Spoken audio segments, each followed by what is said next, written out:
Hi, I'm Jonathan Bradley, Head of Studios and Innovative Technologies at the University Libraries. And I'm Alice Rogers, Manager of the Media Design Studios here at Virginia Tech's University Libraries. Welcome to our very first stream of The Role of Play.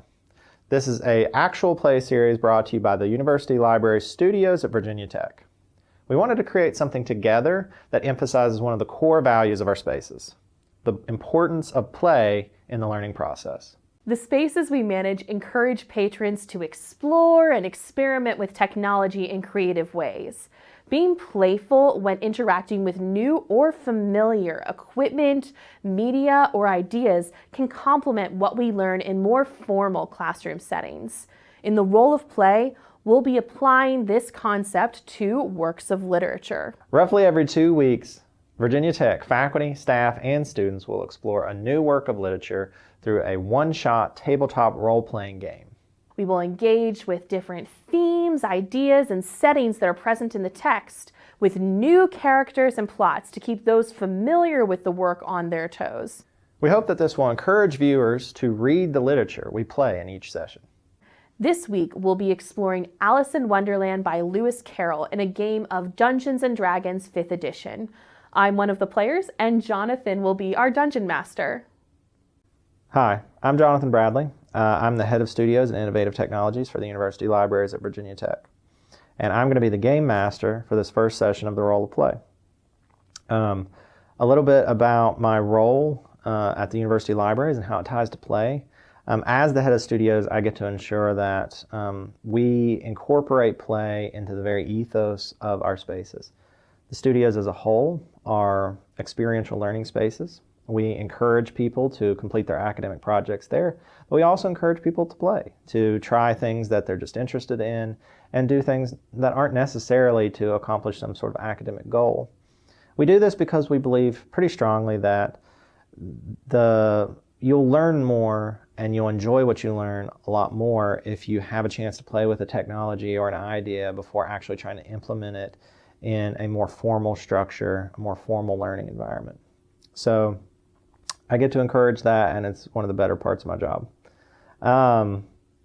Today, for this episode of The Role of Play, we are going to be taking a trip to this work of literature, which is Alice's Adventures in Wonderland. This is one of my favorite novels. If you have never read it, it is a work of children's literature. It was written by an author named Charles Dodgson, who went under the pseudonym Lewis Carroll, and it was published in 1865. The story follows the tale of a young girl named Alice who falls down a rabbit hole and ends up in a magical place known as Wonderland, and the many strange and interesting characters that she meets there, and her attempt to return back to the normal world, back to her home. For this session, and what we're going to be incorporating in this role-playing session is we're going to be playing Dungeons & Dragons 5th edition, and the players, who you'll meet shortly, will be taking a little trip to the Feywild. So if you're unfamiliar with the lore of Dungeons & Dragons, the Feywild is a magical place. It's a place of life and magic, but it's also sort of a tricky place. Many of the creatures there, the Fey creatures, love to make deals. They love to turn what you've agreed to on their head. And in a very real way, it is sort of a wonderland. And so the two make sense. There's a lot of themes in Alice in Wonderland, but the one that I'm going to be focusing on, and the players for this session are going to have to deal with, is the idea of logic and how logic in one place can be twisted in another. So in Alice in Wonderland, one of my favorite things about the story is how wordplay is handled. What you might take at face value for the meaning of a word could be twisted, and it often is, to Alice's dismay and her misunderstanding of what people want her to do or what they mean. At the same time, the intended meaning of a word or phrase may be ignored for its literal meaning. The players in this session are going to be in a wonderland all their own, known as the Feywild, and they are going to find that things that seemed impossible at face value may all of a sudden become possible if they think a little bit about how words come into play. They're also going to meet a cast of reimagined characters from the story, which should be fun.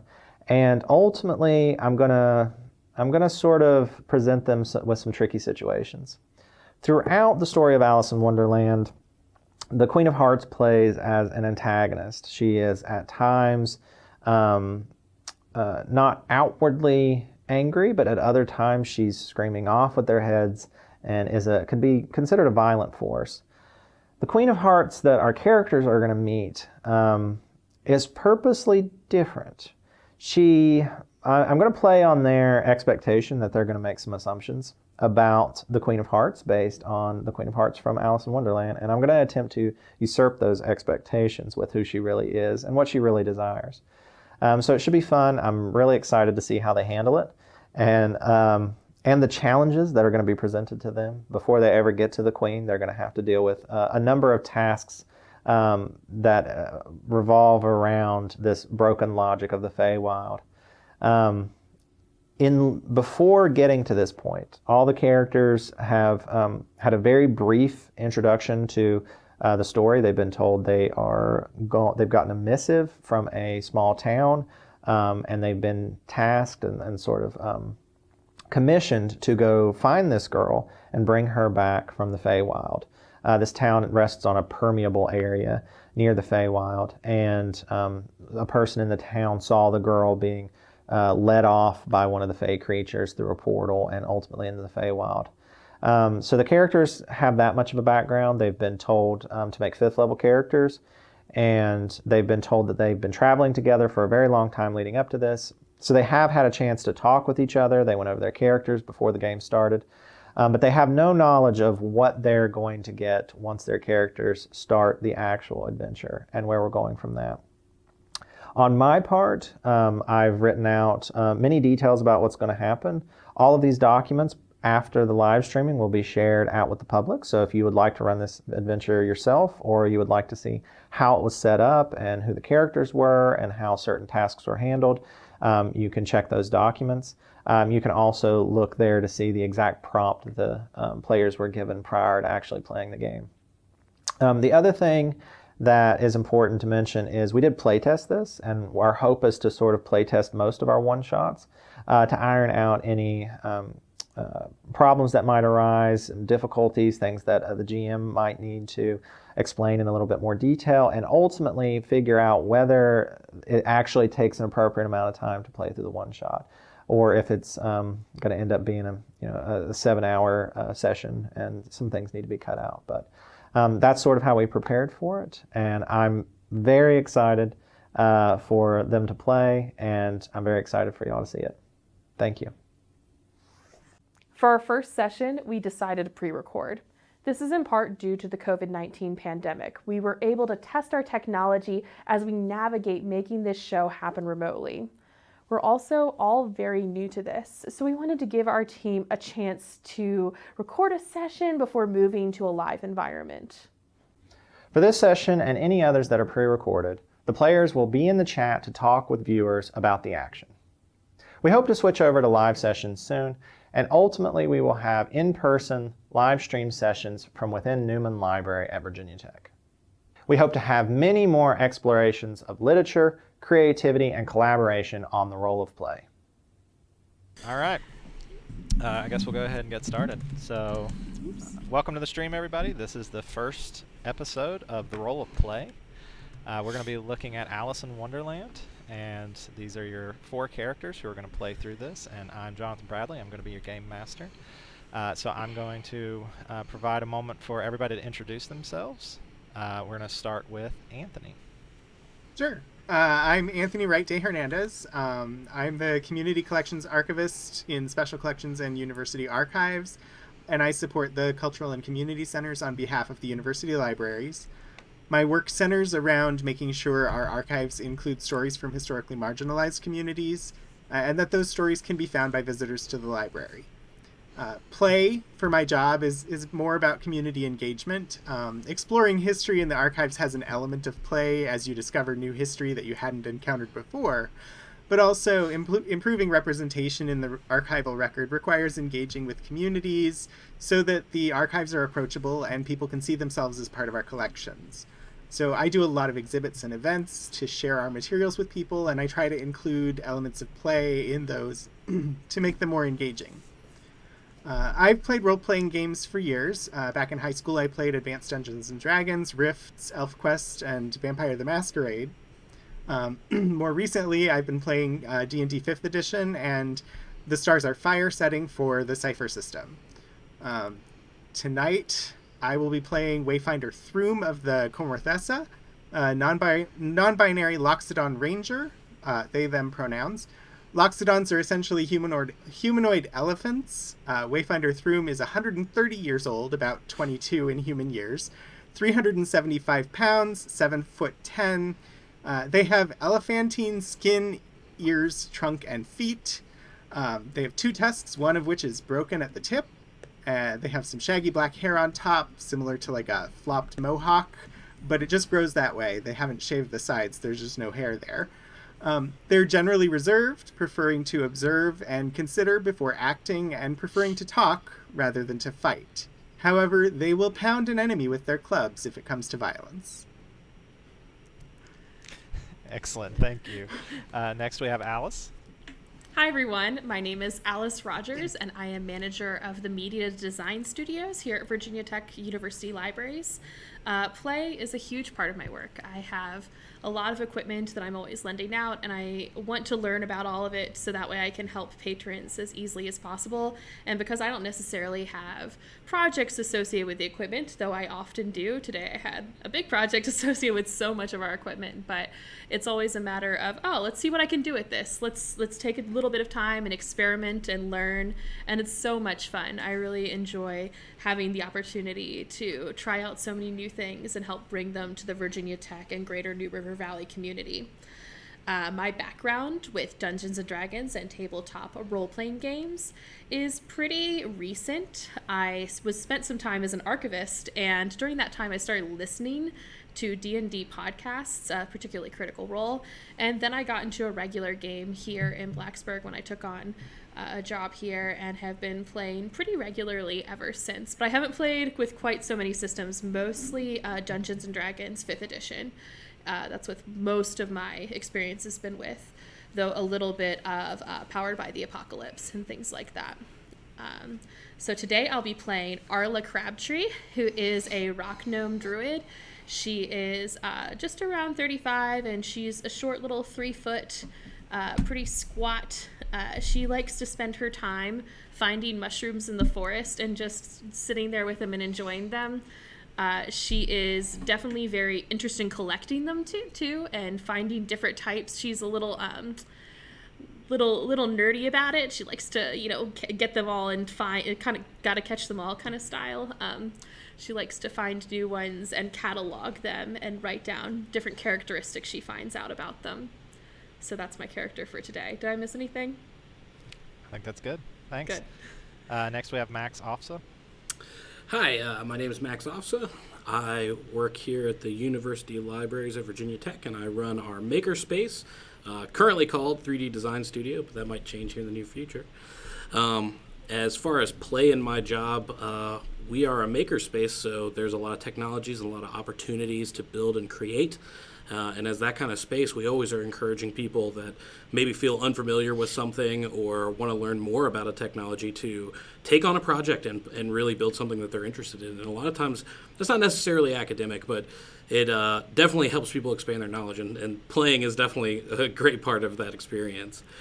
My experience as a role-play gamer is pretty extensive. I've been playing D&D and role-playing games for a little over 20 years now. I've run games off and on throughout that, and I have various systems under my belt, going back to AD&D, as some people have said, through the steps to the notorious 4E, which maybe unpopular opinion, was not that bad. But more recently, I've been running a research program with a colleague here where we explore the role of RPGs as development option for 21st century skills, and so that's kind of taken RPGs and tabletop gaming to a research aspect. So right now I'm going to be playing a human wizard by the name of Benedict Cavil Jr. I brought my wand for the occasion. I always have props. Oh my god. He is very knowledgeable, quick to investigate and deduce what's been going on. Sometimes he seems a little condescending, maybe a little abrasive, but he usually means well, and he can't do anything without his group of allies that assist him with whether it's skills he just doesn't bother to learn or those strokes of genius that come from being around the layperson from time to time. Nice. And we have Danny. Hi, my name is Danny Chowan. I use she, her pronouns. I am a student employee here at Virginia Tech's Media Design Studios.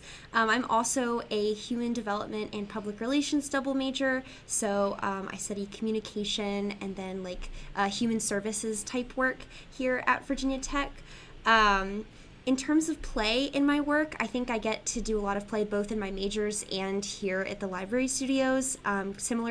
Similarly to Alice, I get to mess around with a lot of the equipment, learn how it works so that I can rent it out and help people when they come in the studio to use it. And then in my majors, I get to research things that I'm interested in and also create media projects as a part of my communication major. So there's a lot of play involved.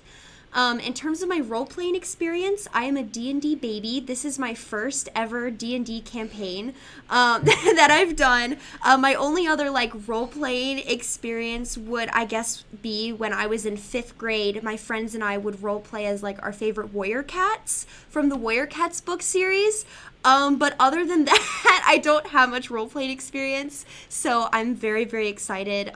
These guys have all been very helpful to me in learning how D&D works, so I'm very excited. In terms of who I'm going to be playing as tonight. My character's name is Lydia Amastasia. She also uses she, her pronouns. She is a fighter, and she dual wields 2 swords. She grew up in the woods. She's a wood elf. So she grew up with her family, and she had some siblings who taught her how to fight when she was younger. So she really enjoys sword play, but it's more for fun as opposed to something that she actually wants to use to cut people down.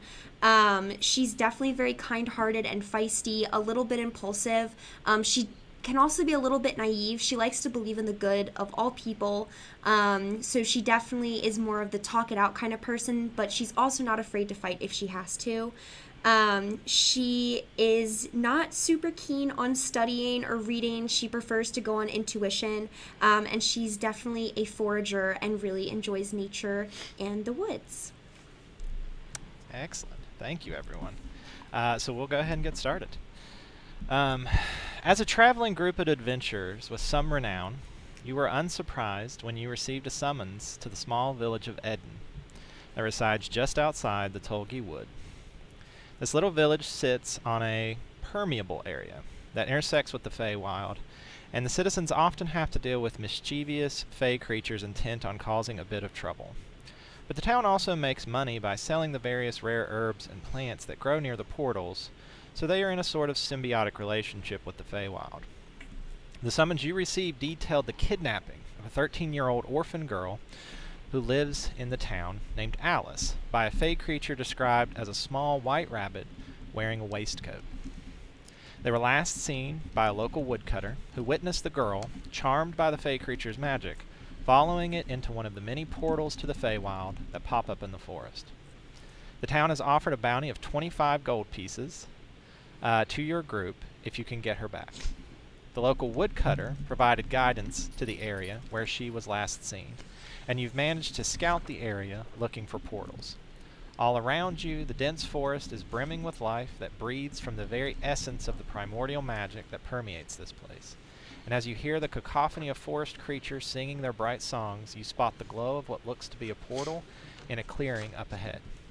You approach cautiously, seeing a whole new world of fluorescent color on the other side, and eventually pass through.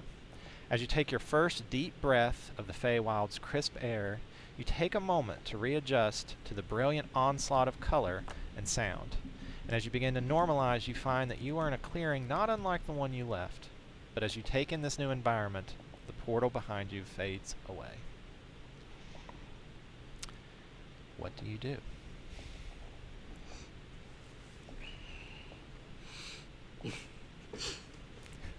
Wayfinder through 'em. Find us a path. Yes. What? Find us a path. This is your nature.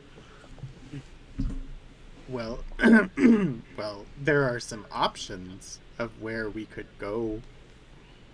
Are we looking for the nearest creature to ask for information? Or do we want to just wander in a direction to see if we come across a settlement? I feel like we should probably ask someone if anyone's seen a rabbit, perhaps? I will use my primeval awareness and see if I can use that to pinpoint living fey creatures nearby. Okay. Do you make a roll for that? Or does it just work? It's expend a spell slot to sense whether any of a various type are within 1 mile of you. It doesn't. Oh, yeah. There's one, like, in the tree next to you. Up on a branch. So What is it? So you look up There- there, and first you don't see anything. And then slowly a very wide grin comes into play. And fading from the ethereal nothingness, with it comes a tabaxi, who is striped yellow and brown, has a very inhuman grin, seems from ear to ear, wider than you've ever seen on another creature, staring down at you and says, "Y'all are new. You're not from here." We've come through. We're following a white rabbit in a waistcoat and a young Oh. girl. You mean little Barty? Barty? Bartholomew. I wouldn't call him that. He hates being called little Barty. Do you know where they went? Oh, well. Bartholomew serves the Queen of Hearts. So who's the Queen of Hearts? She is the Archfey that is in control of this area of the Feywild. So would Bartholomew have gone back to her? Almost assuredly. Did he happen to have a little girl with her? Him? Then? When? Recently? How recently? Somewhat recently or very recently? Or maybe long recently? I'll take any of the above. Let me think. Not recently, but maybe medium recently? A little blonde girl? It sounds about right. Yes. Then the answer is yes. Where did they go? Into the woods. Towards the Queen's palace. Which way's the Queen's palace? Which way do you want to go? To the Queen's palace, please. It doesn't right matter which direction you go. So you're saying we can go any direction and we'll get to the Queen's palace? If that's where you want to go.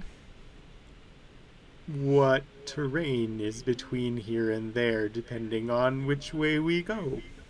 Mostly forest. I do like the forest. Right, yes. Benny puts on his hat and looks. He's quite obviously saying we must keep a destination in mind and simply traverse. So, let us go. I'm a she, but thank you. Oh, no.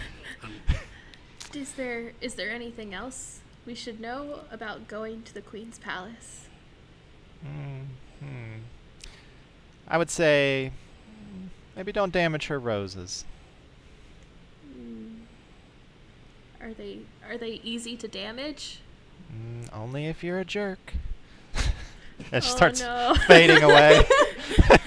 All right. Like well, it starts with the body first, and then you see the grin, and the tabaxi's sort of leaning back on the branch and leaning too far, like She's going to fall, and then just whoop, is gone.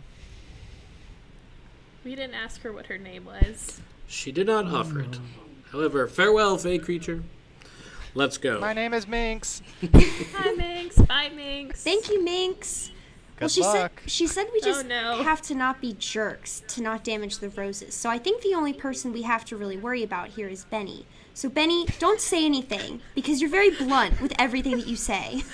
I will say what is precisely necessary. We wouldn't Oh, no. want to damage the rose's feelings. Yeah. They're pretty. So Roses are. should we start going forward? I didn't really like that tabaxi. She was very confusing. It sounds like we could go forward, back, or to one side and still get there. So let's start walking. Okay. Okay. All right. So y'all start walking. Where are you intending to go? Wherever we The find her Queen's takes The us. Palace. The Queen's Palace. All right. So you walk for about 15 minutes through the forest, and you eventually see a opening in the distance where the forest seems to come to an end. As you approach this opening and you start getting a glance, you find that there is a small hill. It goes down maybe 30 feet in front of you. At the bottom of that hill begins a long valley. In this valley is a enormous rose garden. It stretches as far as you can see to your left and as far as you can see to your right. But directly in front of you, there is, on the horizon, quite a large palace. Ornate. It acts as almost a spire. It's very compact. It's not sprawled out. It seems to rest in the center of this garden. Beyond it, you see that the rose garden continues and eventually reaches a mountain in the distance. Among the roses, you see every color under the sun. There are colors that roses don't normally grow in, and every shade in between, each encapsulated in its own little rose bush. The rose garden seems to form a maze of sorts, although the rose bushes are all short. You can see over it rather easily, but they do follow paths throughout them. In front of the garden, at the very edge of it, there is a small little archway, and standing on either side are two guards. Can I walk up to the Definitely guards? approaching. Yeah. Yeah. So you're approaching.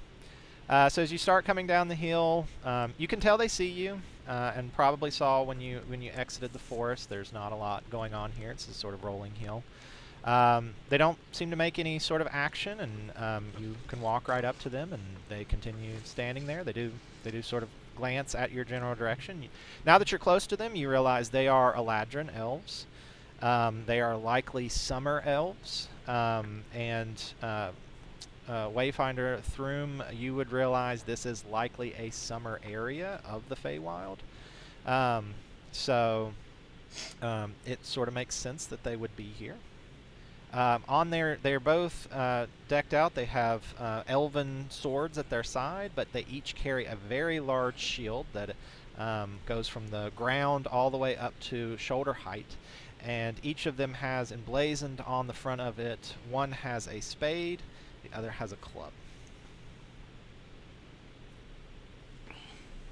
So I think Lydia immediately runs up to them and says hello. Hello. Arla's kind of can I help hiding. you? Are we allowed into the rose garden? I mean, yeah, I guess. Really? You guys aren't supposed to keep people out or anything? No, that's not. We don't really have to do that. Well, then what do you guys do? Just stand here, talk to people when they come up. Oh, so people like us.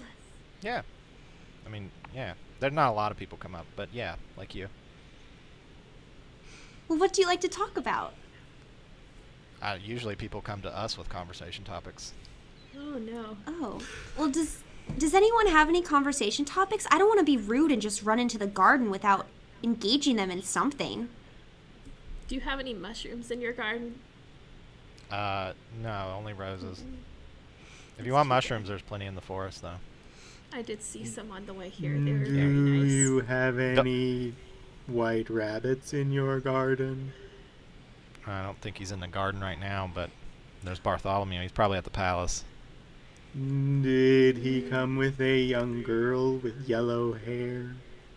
Not recently. I mean, a while back, yes, but not recently. Like maybe medium recently? Can you define So- recently by the day-night cycle of your realm? He looks up and he's like, no, definitely not. Right. I always forget. Does your realm have a day-night cycle? Yeah, sometimes it's night. Sometimes it's Oh, not. Right now it's that's not. fun. I would say Yeah. most of the time it's not. It seems relevant. It's summer here. It's nice. So do we have to go through this rose garden to get to the castle? Because we really want to track down that rabbit. That is the only way to get to the palace, but you won't be able to get to the palace. What do you mean we won't be able to get to the palace? Because you're outsiders. You're not allowed in the palace. Well, I'm an elf. You're elves. Can't we, I don't know. But you're strike not a- from the Feywild. Look But at you. Just is- oozing prime material plane. If we go in the palace, we'll be insiders. This is He just logical. pauses for a moment and goes, This is true. well, you would be inside a building, but not inside. No. Stop using your mind tricks on me. What do we have to do to be insiders? Well, you would have to be a guest of the queen. How do we become a guest of the queen? Well, since you're outsiders, you would have to provide her 3 gifts. So the gifts the queen currently desires are thus. You must give the queen the perfect cup of tea, brewed using every star in the sky. You must bestow upon the queen the trophy granted to the winner of the caucus race. And you must bring the queen the head of the Jabberwocky. Okay, so the perfect cup of tea, brewed with every star in the sky. Yeah. That's a It's a lot. lot. Luckily, it's just one right now. Yeah. Oh, that's right, because it's Star. not night. And then trophy of the caucus winner. The trophy granted to the winner of the caucus race. What's the caucus race? Yeah. It's a race. What? But what? What Where? is it?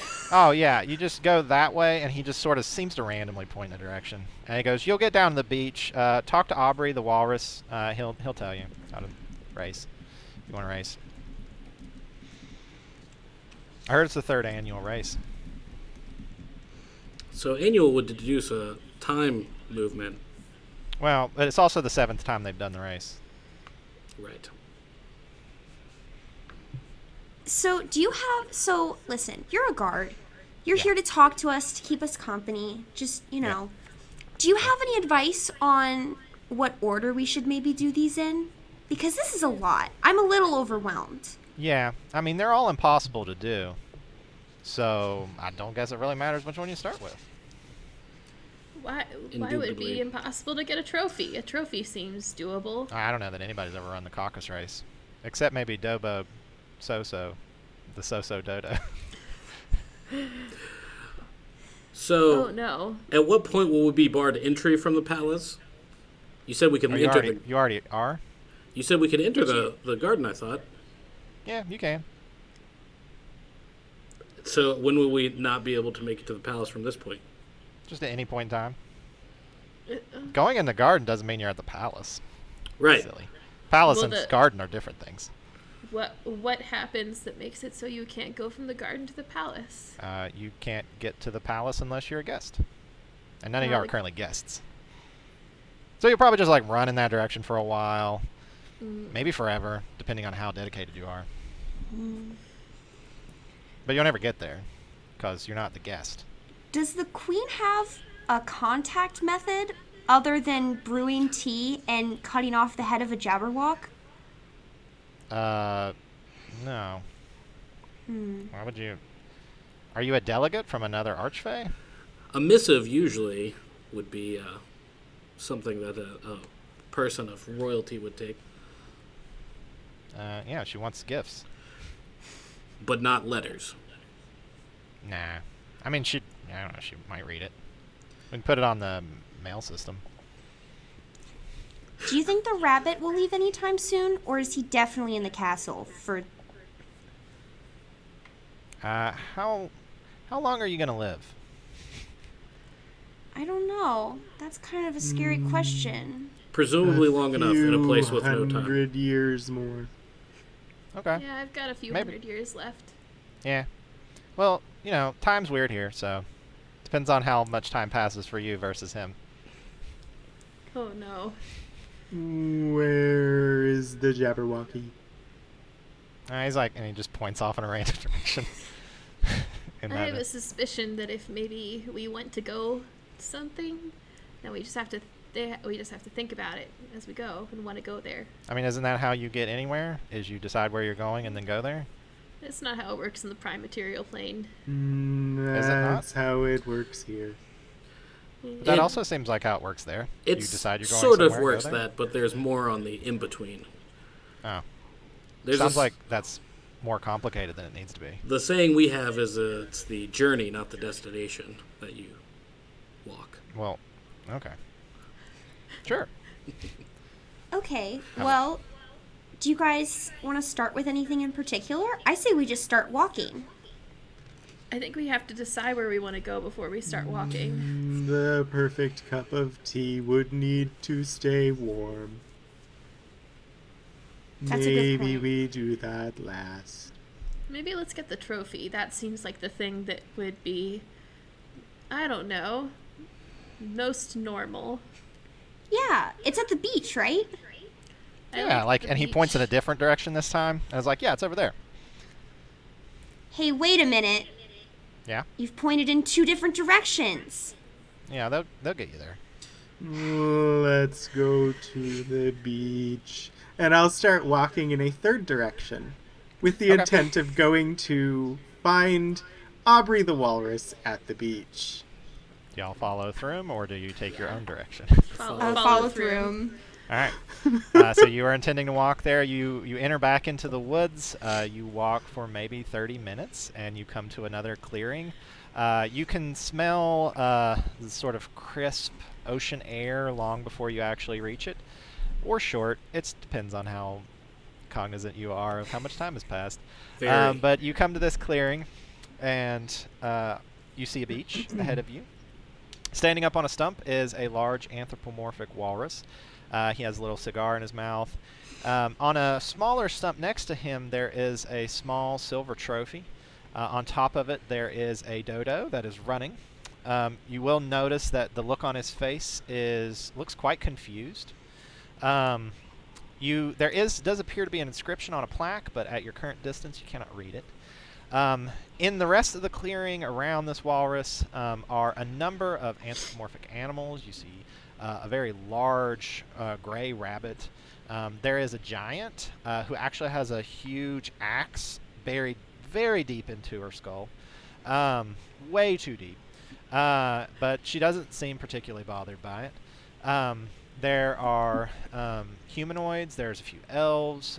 You see a gnome and a halfling. All of them sort of, a couple of them are wearing little bands of cloth around their head to keep the sweat out of their eyes, and they're limbering up and doing some stretches. And you hear the walrus bellow out, "Hurry up, get ready, the caucus race will start soon. 3rd annual caucus race."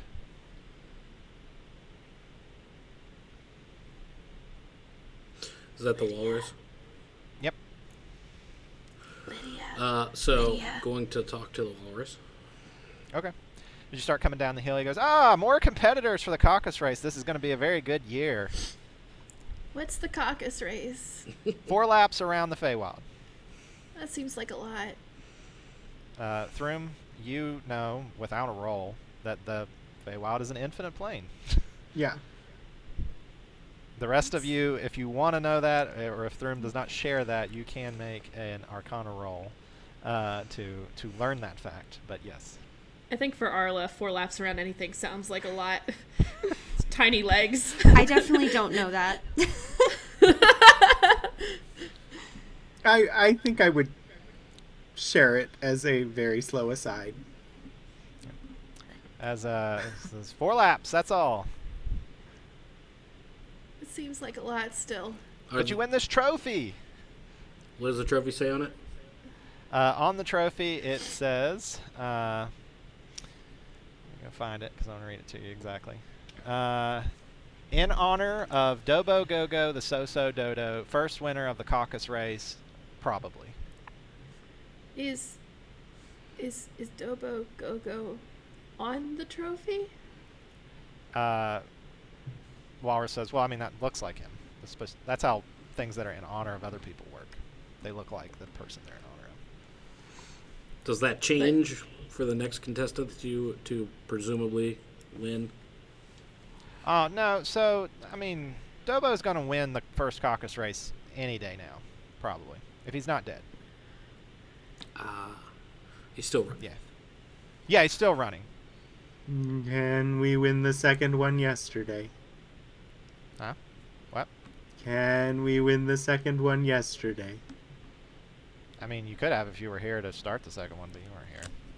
Also, this is the 7th. That was a long time ago. So, Tolly says she saw Dobo. She thinks maybe he's on his 3rd lap. So, I mean, he could finish any day now, maybe. If he's not dead. Am I able to go back and read? You said there was a plaque earlier. Yeah, that's what the plaque is says in honor of Dobo. Oh, okay, Go-Go, the okay. So-So Dodo. Okay. I have a question. If Dobo got back, would they be able to grab the trophy? Would they take the trophy? Yeah, it'd be the owner of the trophy. You can only take the trophy if you're the owner of the trophy. Is there anything preventing me from picking up this trophy? No. I tip to pick up the trophy. You pick it up. The little dodo on it looks at you all of a sudden and goes, "You haven't won the race," and it teleports out of your hand back onto the stump. And he looks over at the walrus and he goes, "Can you believe this guy? He didn't win the race." Does it seem like this is actually a creature of some sort or a sentient item? Most likely a sentient magical item. Maybe we could. Well, let me go aside. Go aside. Let people go to Huddle, side. huddle. Hey, Team huddle. Maybe we could find Dodo Gobo, and I wonder if we could help them win the race, and then they could give the trophy us. I don't know if that would work. That probably wouldn't work. Dobo Go-Go, So-So Dodo Please say the whole thing. It's like Prince. is Say the whole no. thing. is a creature, right? Like an animal, or Yeah. like Yeah, he's a dodo. but like just the animal, or is he like anthropomorphic? He's more just like he looks just like a regular dodo. Right. So, looking at our druid, have you done dodo, even so before? Have I been a dodo before? Oh, You've seen one on top of the trophy. Indeed, yeah. indubitably. Who? I wonder. Would I know if I could make my wild shape look exactly like another Yeah. person? You feel like you could be this dodo. Yeah. You don't know if it'd work, but you know you could look like this dodo. Right. So, what is your confidence level? Pretty low because I feel like it knows if you've been around the Feywild 4 times. I would say you'd probably not be very coherent, and perhaps very dodo-esque. So maybe you don't have to talk. We can give it a shot. So stay here a moment. I'll go back over to the walrus, to Aubrey. If we were to find Dobo Go-Go, the So-So Dodo, ourselves and bring them here to retrieve their absolutely wonderful gift and an honorific, I mean, if he's not dead. if he's not dead, Would they just? What would they need to do to acquire the trophy? Do they just need to appear, or? Well, if they've gone 4 times around the Feywild, they can just take the trophy. The trophy will declare them the winner. Because of on what specification? What do you mean? How would they know that they have been 4 times around and not 3, 2, 1, or negative amounts? He looks over at the dodo and he goes, I think he thinks you're dumb. The dodo's like, I know when someone's gone around the Feywild. And he crosses his little feathers. Can I roll an insight to see if it does in fact know? Sure. I will use my little 1d8 buff. Survey says, I might not know. 17. That's not bad. That's not too bad. It definitely seems like this item understands when someone has won through some magical means.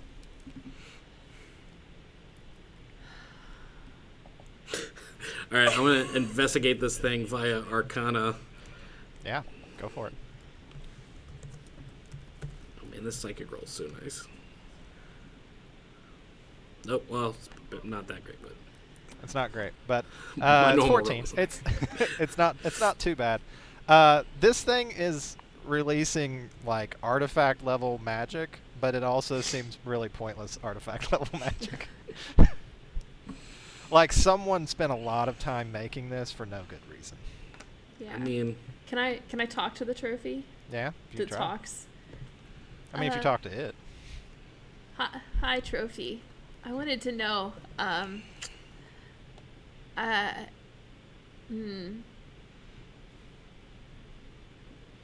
Never mind. Okay, good talking to you. Can I talk to the trophy? Yeah. Hi, trophy. Hi. How are you? A trophy. Oh, did you say what am I? No, I said, how are you? I just want to know how Oh. you're doing. I'm also. Yeah, the answer's still a trophy. Okay. So, listen. We're here. We're trying to find this girl that was kidnapped by this rabbit, and we're trying to get into the palace, and this queen apparently wants us to get this trophy and get some tea and get a Jabberwock head, and so we're trying to get you the trophy. Yep. Are you I'm able very to desirable.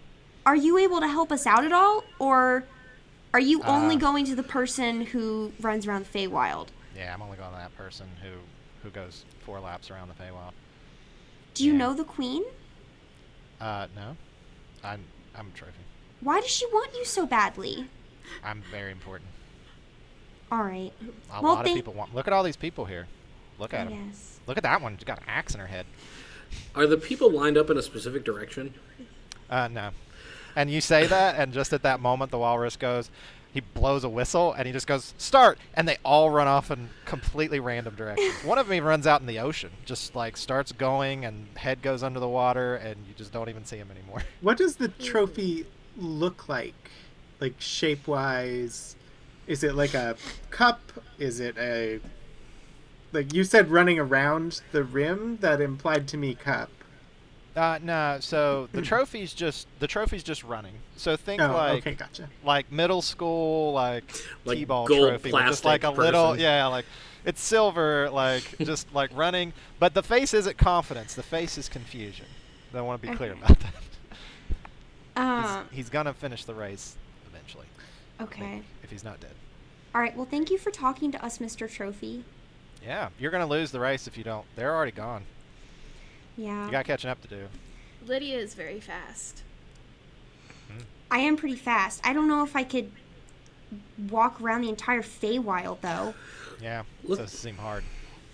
Let's have another side conversation, and Benny is gonna start walking in a direction while talking distractedly to the group in the effort to walk in a random direction, thinking about coming back to the beach, but not walking towards the beach that they just walked from.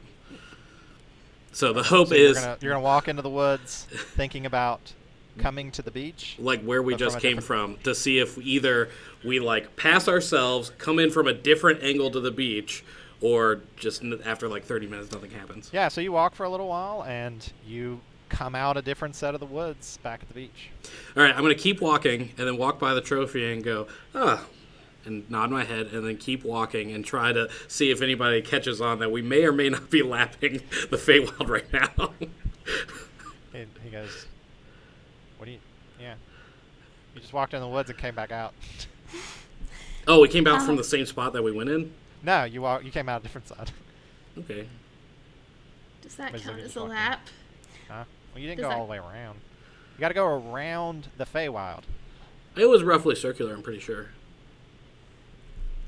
What did you go around all the Feywild? All that we've seen. Is Can the I write the word Feywild in the sand and walk around it 4 times? Yeah. And you do, and the trophy goes, we have a winner! There it is. There it is. And the trophy just appears in your hands. Oh my gosh, that's so funny. I was gonna be like, oh, can we talk to the lady with the axe in her head? I know, I was thinking that too. I just assumed we have to constantly think about where that trophy is and just keep walking. And eventually, the 4th time we show up, they're just like, you did it! Oh my So you have the trophy. It's in your hands. It seems perfectly happy. The walrus is like, wow, it's the fastest caucus race we've ever had. It's the only caucus race we've ever finished. Does the top change, or is it still the dodo? Nah, it's in honor. It was a Can- No, good it's still- race. He may be dead, but we don't know. Or he could finish the race real soon. It's hard to tell. Oh no. Yeah, let's just send out some good energy for Dodo, go, the so-so Dodo. Thank you for saying it all. The trophy says. All right, you have the trophy. Should we go try to get the Jabberwock now? Okay. This sounds You say that out loud. problematic. Yes. Yeah, I The definitely walrus. say okay. The walrus goes, Jabberwocky's just a legend. Mm. How do you know? Huh? What? He's not real. He's just a legend. How do Really? you know he's not real? I don't know. That's what legends are, right? Do you know anybody who knows anything about the Jabberwocky or the Yeah, legend everybody of? knows about the Jabberwocky. Well, what Really do you good legend. what do you Can you know? tell us Huh? the legend? I hear he's got a pair of wings and some really sharp teeth. It tears people apart, just like splits them like an apple. Where? Oh, sorry. Go. Go ahead. No, you go ahead. Okay, I was just gonna say, do you know where in the legend he is? Yeah, he's like in that direction. And he just points in seemingly in that direction. Yeah, that's how I figured. Where did the legend start? Huh? I don't know, a long time ago. Is it a story told by mouth, or is it written somewhere? Yeah, everybody knows the story of the Jabberwocky. Can you tell us? People the story go of there, the they get Jabberwocky? murdered. So, like, I heard it as some very foolish adventurers from outside the Feywild showed up one day, and they were like, what are we going to do? Let's go kill this Jabberwocky. And they showed up, and he ate all of them. Can I get an idea of if he's telling the truth or just trying to scare us because he's being mean? Yeah, roll an insight check. Yeah, you know me and insight actually might not be so bad. Yeah, that's not awful. Ooh. Heck yes, it's not awful. That's not awful, no. So, this is a really weird answer. You don't know that this is the truth, but you don't think he's lying or making it up. Okay, fair. Okay. Is this so? Yeah, is this he such believes a, it. Is this such a Fae specific story that I wouldn't be able to roll a history check to try to figure out if I may have heard of it? You can roll one. It is hard. It will be hard, I'll tell you that. Is it history or nature or arcana? This would be history Okay. to see if this is leaked into the prime material plane. Could I also? Ooh, look at that, We'll let this 23. happen That's pretty first. good. You've heard of a creature called the Jabberwocky. Okay. Just something that no one where you're from or as any part of the story seems to make any sense. And quite honestly, like, you heard it from a bard who sang a little like poem/song about it, and much of the words just didn't make any sense. So you thought it was a bunch of nonsense, but now you're like, I don't know, who was this guy? What was he saying? And it's nothing I would have encountered in previous ventures into the Feywild. You might have heard of the Jabberwocky as a legend. You've never encountered it as a Well, thing. I meant like the legend itself. Yeah. Being So encountered. you heard about the Jabberwocky story. You were hanging around the Feywild, talking to some Feywild creatures. The Jabberwocky one day descended upon this little village and just started destroying the buildings, and was like picking up like whole huts and like drinking the inhabitants like they were beer, and just like tossing them all back. I have a question. Yeah. Would I have ever heard of this creature and/or song/poem? Sure, give me a history check. Oh, my history's not very good. Hold on. Let me find. Get that intelligence. The fighter intelligence check. Ooh, that's not great. That's not You great. may have, but if you did, you don't remember much. So Dang it. I know. No, the reason I ask, I know, like, cause I know the poem by heart, so I'm like, what I. well, I was gonna say, Doesn't that? with keen mind, I can like precisely remember things. So if I just start reciting it exactly, I don't have it in front of me, so I'm not going to do it. But if Benedict starts reciting exactly, like, what's the reaction of Aubrey the Walrus? He's like, yeah, that sounds right. Sounds about right. Scary, right? Does anything about the physical description sound familiar to me? Beyond teeth, and like from the poem, also like from the beyond. Roll a that. nature check if you want. I could try that. I'm not Try awful to see if you've heard. at that. That's don't- not super usually great. awful at that. I mean, the descriptions are sharp teeth, wings, like all these things are associated with creatures. You could name a bunch. You ponder for a moment, like, it sort of sounds like a dragon, but is it a dragon? Like, Can I also roll a nature check? sure. Here, why don't you just give me advantage and I'll roll it? You can do the help action. Yeah, do that. Wait, help. Well, Wait, so what does you're that you're mean? sitting there like sort of being like, hey, have you ever heard of blank? Yeah. Yeah. So Benedict You're, is like, like talking it out. doing his like thinking through something, talking about things out loud, and you're kind of like adding in with the help. Okay. So what does that mean? Do I have to roll something or? No, it just means I get to roll 2 dice instead of 1. Okay, cool. Yeah. But I guarantee my modifier's better, so that's why we're doing it this way. Okay, gotcha. Did you roll a d6 though? Yep, oh no. I get Is that a 30? that is a got? 30. So what are you trying to know about it? Like what it is, What- physical what- description. Oh, yeah, that's it's still- what's it's not specific- real. nature. It's just it's a legend. completely fake. What just a about legend. with 30? Does that give me like a closest approximation of a real creature? You don't think it's a dragon. You think it's some other weird thing that probably is a unique Okay. existence. So yeah, Benedict is sitting there like doing this thing, and you see in front of him this like minor illusion glowing, and it keeps like basically he's like doing this and like swapping bits and parts out of a dragon to like try to match this story, and Yeah. eventually he comes up with this completely absurd creature, and he goes, "No, that doesn't exist," and it just poofs. Arla's pulling on his jacket. She's like, "It's a dragon, I think. I think it's a dragon." No, absolutely not. I'm very confident. I think Wayfinder's Room, I think you might have asked this earlier, but is there like a written book or something of this creature or any sort of like drawing in this Feywild? Or a statue or anything? Nah, nobody makes a statue to something as terrible as the Jabberwocky. But also, it's just a legend. It's not real. Okay. What if we go? What if we go thinking about a legend as we walk? Yeah, I Just think thinking that's of the idea of a legend. the way to Okay. do this. So Let's you give start it a shot. walking. You're thinking about the legend of the Jabberwocky. Yeah. Okay.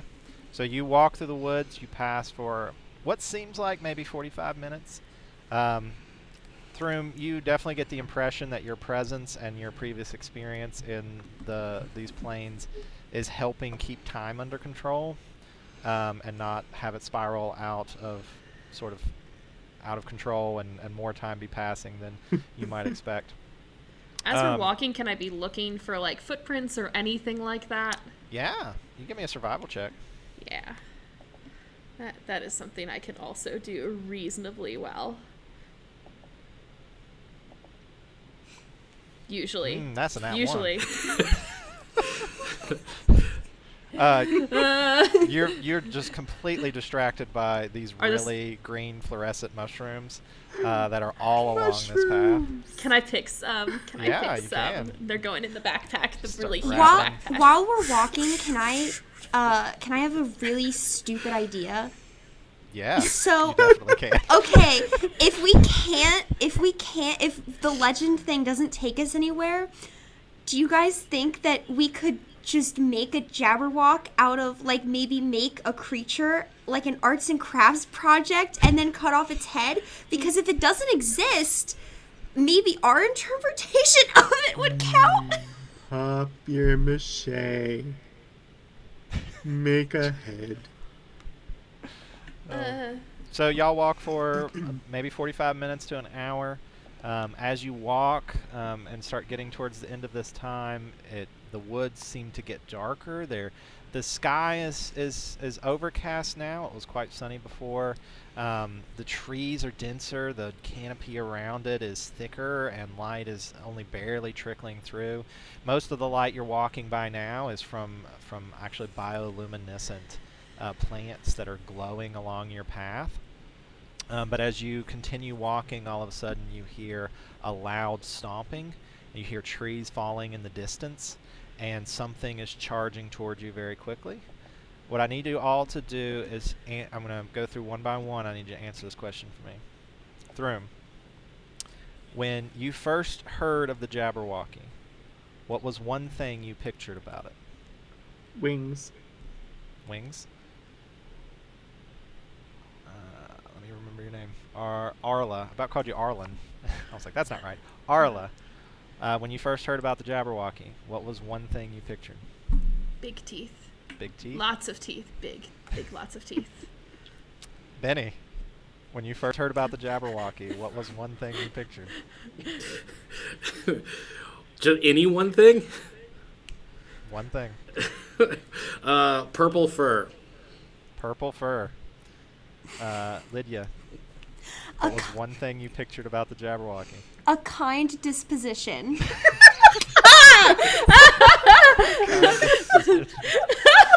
That would be Lydia. So, what you see come barreling out of the woods towards you is a pink-furred, winged creature with giant teeth that winks at you before flailing its claws in your general direction. I need you all to roll initiative. No. Pink is not purple. No. It was going to be the purple people eater there for a was. second. Oh, I'm sorry. Did I say pink? I meant purple. You did say Wait, pink. you And said- I was like, we're building the purple people eater, y'all. Perfect for Halloween. If I was time. gonna lie, I was gonna say an inherent weakness, but I thought you were but going I to was say like, that. feels Got wrong. a really weak neck. Yeah. Turns out, really severable. Really low HP. Yeah. That's the thing I was thinking. It's a of. 1 HP critter. Oh, I can't have to be in find Foundry. the- Hold on. The initiative. Wait, roll. wait, you said to roll initiative? Yep. Yeah. Wait, Let's I'm see here. where is that? So it's on your character sheet. There should be a box for it that just says initiative, and you should be able to click on the word initiative, and it should roll for you. It does not do kinda that. not Oh, I doing see that. it. It's not doing it. No, it is not. You can always Yeah. just click a D20 and add whatever that modifier is in that box. There's in the right hand under the chat.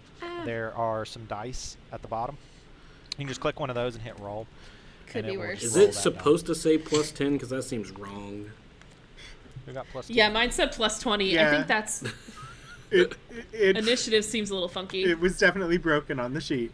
Okay. I I don't know think what mine's that's only about. supposed to be plus 1. Whatever your deck's Plus been, 20 is like pretty awesome. Yeah, that'd be really great initiative. I don't think you'd ever lose. I think it just added a 0. So if it says plus 10, you probably have a plus 1. Okay. Because mine was plus 20, and I have a plus 2. So we got an I 18. I have a +1 only Yeah. on here. I think it's because of my armor class. I added. I'm wearing some leather. Lydia armor. probably had a plus. I think she's dexterity based. Do you have a plus to your dexterity, Lydia? Yes, a +3. Ooh, so +3. So you're actually an 18. So you're Yep. tied with Throm. Look at us. Let me see. Okay. Wait, did you all roll? Yes. I didn't see them. Great. All right. Lydia, you are up first. Can I have a moment to consult my fellow members, or do I is this thing at me where I have to immediately take action? So you can talk, but a round lasts generally 6 seconds. So you have, if you're going to say something, you sort of, and it's free action, you can still do something else, but you got to sort of say something that you could say pretty quickly. Do I in the game world have time to think? No, you definitely don't in the game. No, sorry. I mean in real life. Yes, you can think in real life. Okay, cool. Yeah. I just sorry. I wanted to make sure. Yeah. Okay. I am. So is it charging at me? Yeah, 100%. It looks mad. It's like drooling. How It's big also is it? still winking at you. It is a winking. huge creature. It's huge. Yeah. Okay. I'm. Gonna kill you. Can I just? This is probably impulsive and something Lydia might try to do. Can I just jump on top of it? You can try. Give Can me I an try to do that? I feel because I have good acrobatics. Give me an acrobatics roll. So it is huge, so it's a big jump, but you're trying to clamber up its side. Let's see how you do. Oh my god, you got it. New players on the bench. Yes. So you Yes. expertly you jump from one of its claws onto its shoulder, and you were up standing on its back, and you sort of grab 2 tufts of its purple fur, and you're holding on almost like reins. So that's your action. If you have a bonus action that you want to do, you can. I guess maybe try to not get control, but just try to kind of vibe up there for a little bit, just kind of see if it calms down. I don't know if it's still having a rough time. Are you petting it as a bonus action? Yeah, my mind bonus. check. I have animal handling. Can I? You do. Well, we'll let you attempt that. Okay. I got. Whole. That's good. What just happened? Just roll 18. Oh God, Yep. y'all. Give me a wisdom perception check. Wisdom. Wait, so it says what type of wisdom check? Ability check or saving throw? Yeah, wisdom perception. So in your list of skills there, you should be able to click on perception. Yeah. Oh. Okay, I'm okay. Nope. You don't notice anything. It doesn't seem to calm down much. You don't think Okay. this is a beast or a creature that animal handling particularly works well on. It doesn't seem to be targeting you anymore and Okay. seems content with you just riding up there. Okay, I'll continue to hang out. Someone else can. All right. So next was Throm. Keep saying it wrong. Yep. Oh, yeah, it's Wayfinder. I forgot this was also a Prince situation. I've Yes. been saying it wrong the entire It time. is I'm sorry. Wayfinder through. Wayfinder through. I really want to call you Throom. Vroom, vroom. You- I'm going to try and talk to it Okay. while stepping out of the way. Okay. So you are going to try to move to the side. Yes, move out of the way and, hello. You needn't worry. We would like to talk. Give me a perception check. Perception? Yeah.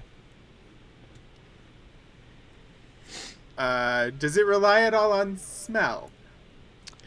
In this case, no. This is more. I would also let you roll an insight check if you want. Either one of those, I think, is fine. Insight is much better.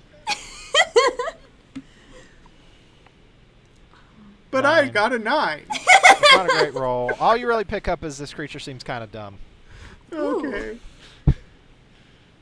Yeah, so you sidestep, try to talk to it. You spoke. I mean, you still technically have an action. Are you dodging?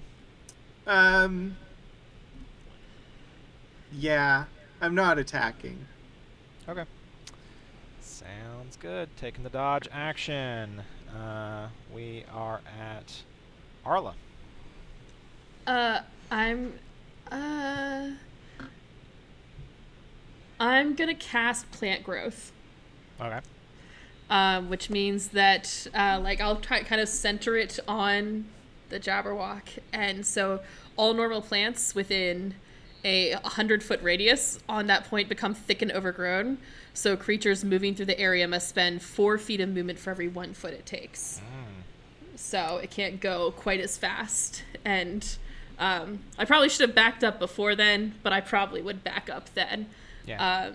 And as a bonus action, I'm going to cast also my cantrip.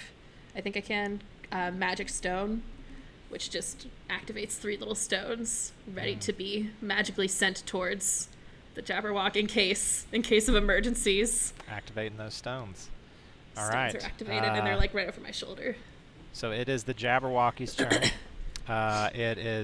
It claws at these plants that are surrounding it, and actually, with a heavy beat of its wings, almost leaps towards you and out of this, and starts using its claws that catch and jaws that bite.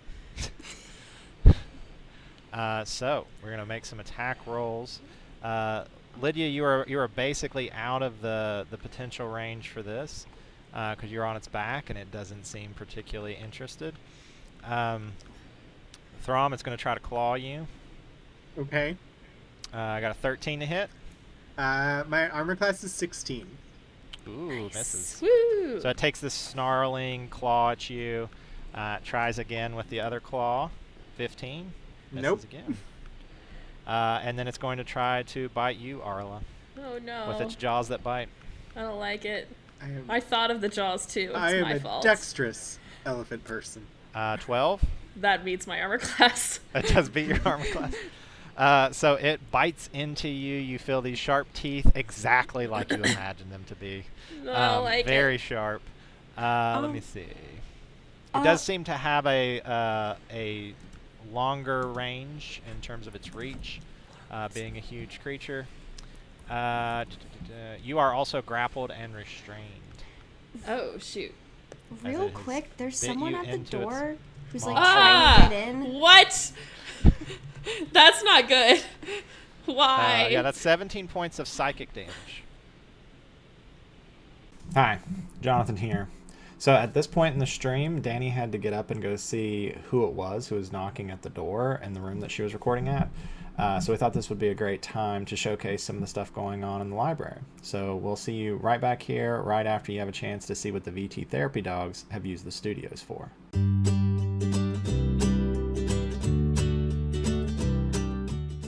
Meet Moose. He's a therapy dog at Cook Counseling Center, and he's recently gotten interested in virtual reality. He heads to the Virtual Environment Studio on the 4th floor of Newman Library. This studio space is a place for students, faculty, and patrons to experience virtual reality in a relaxed setting without having any prior knowledge of the technology. The studio staff are ready to help Moose try virtual reality, but when he tries to put on a headset, he realizes that they were definitely not made for dogs. He wonders if he could make a version that would work for dogs. Luckily, there are other studios in Newman that can help. He starts in the 3D Design Studio, located on the 2nd floor of Newman Library. Here, he can experiment with 3D printing in a variety of materials, all for free. He's never tried 3D printing, so he gets some help from the studio employees to design VR goggles that he can wear.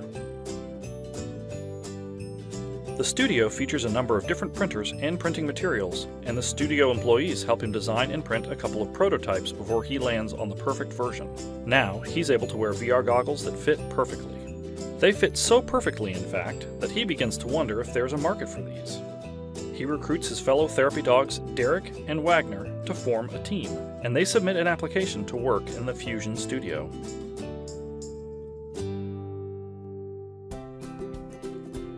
The Fusion Studio is a collaboration space that provides the resources and space needed by teams of students working on long-term projects.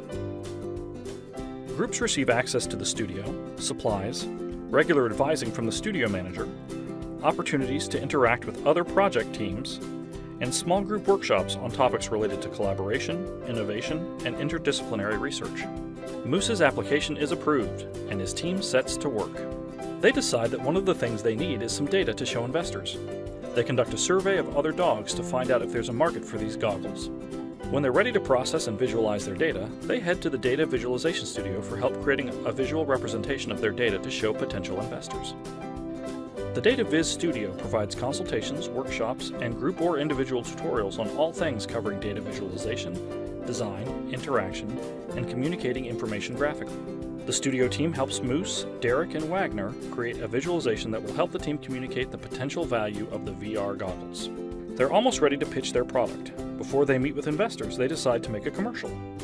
First, they head to the Media Design Studio A, located on Torgerson Bridge. Here, they can check out anything they need to create multimedia projects: cameras, microphones, light kits, tripods, and more.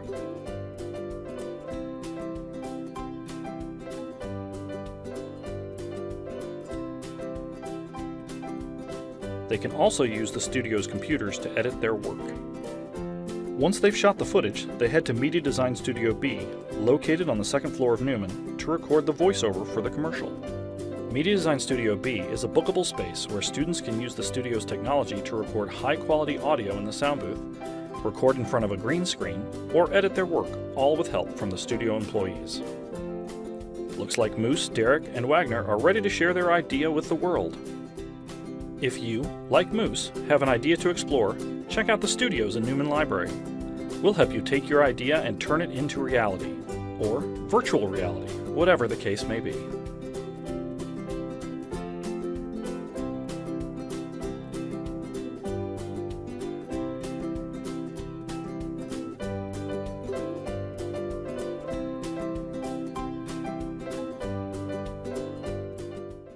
It's been working for me for the most part. Oh my gosh, that's a lot of damage. Yeah, you took 17 points of psychic damage. I don't like it. That's a lot. So, It is Benny's turn. clarifying question. Sure. What does psychic damage do usually? Hurts your brain. Its brain hurts. Yeah, it's like brain. It's sort of like mental trauma, I guess would be the easiest way to describe Oh gosh, it. okay. A little bit, yeah. It's Ouch. weird. It sounds That's really an bad ouch. now. Trying to describe it that way, but I guess that is sort of how they have it set up in D&D. It's usually something that is like making it hard to think, or is in some way, shape, or form damaging your ability to think, Gotcha. and function in that way. But, yeah. What you doing, Benny? Seeing that it has the unique purple fur that I imagined, I close my eyes and imagine it with a completely mortal, decapitating blow removing its head. Okay. Everybody give me a wisdom check. That shouldn't be too bad. The wisdom vibe. Gotta bring that wisdom vibe. Bring that wisdom vibe.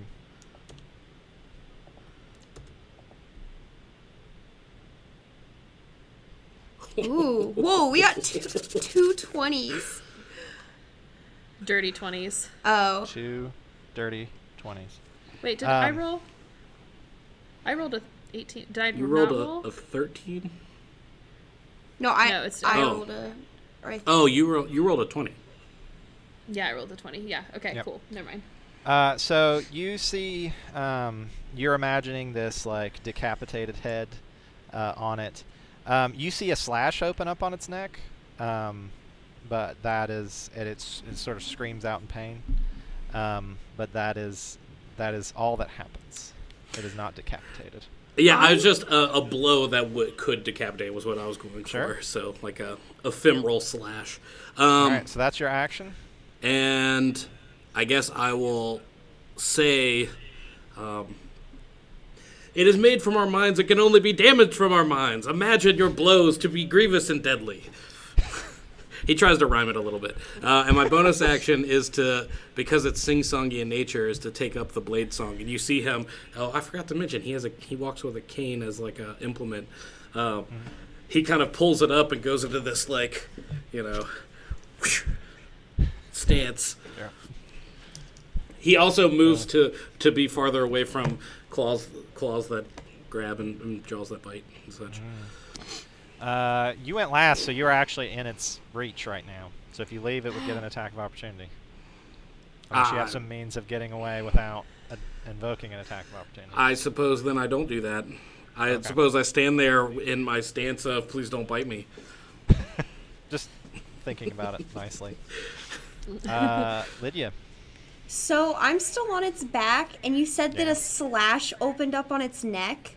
Yeah. Can I try to should I try? This seems so violent. Can I try to take my 2 swords and just drive them in there? You can 100%. Make me an attack roll. What happened to our vibe checks? Vibe check just went out the window. They turned into stab checks. Stab check. I took 17 points of damage. Yes, no, we can't mess around. This is my lifelong friend who just got mental trauma from this Jabberwock. So, I'm awful. So it'll be attack roll on your swords. Okay, hold on.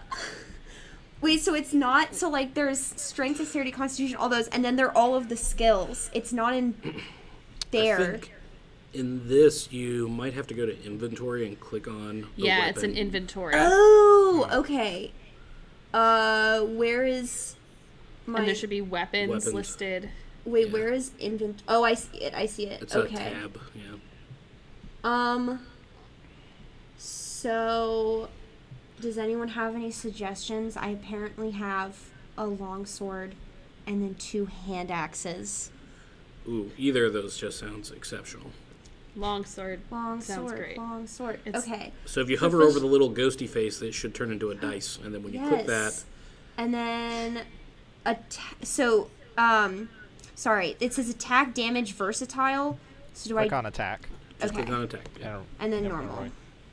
Okay. Not very... 12. Not great. That does not hit. It reels its head at the last second, and your blade sails off to the side. But as a fighter, I believe you have a second attack, Ooh, okay. so you can try again.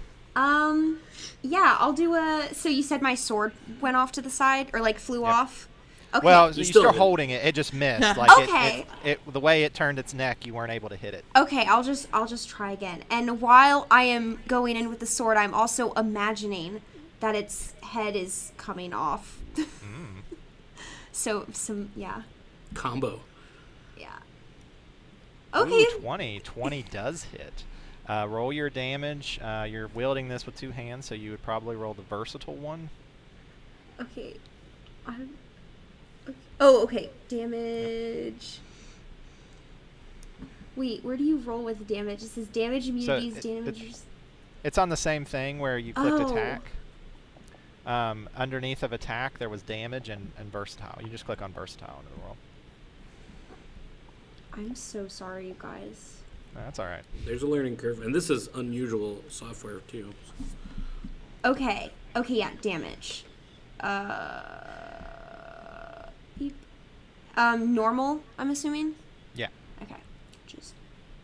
Ooh, Ooh, 9 points of nice. damage. So you feel your blade sink into this. Give me a wisdom perception check.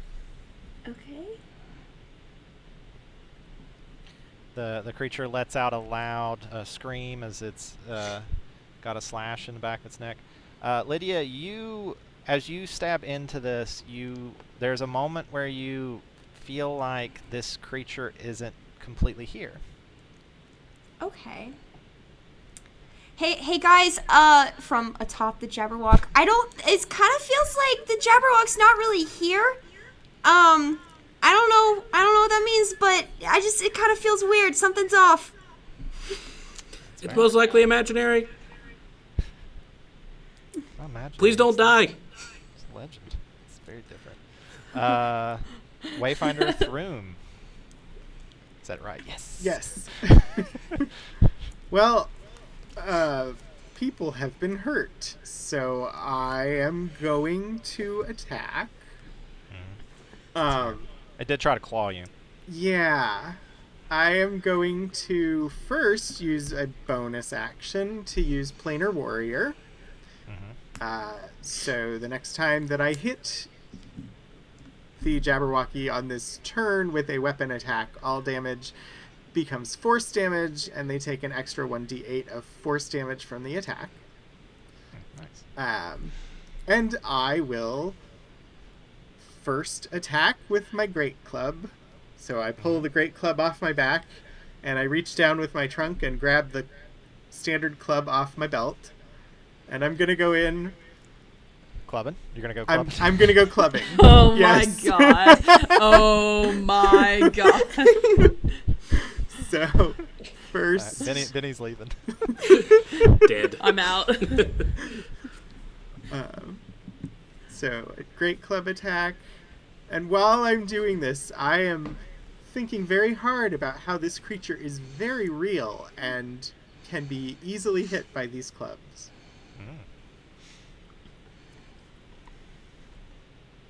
17. Is that actually your attack roll?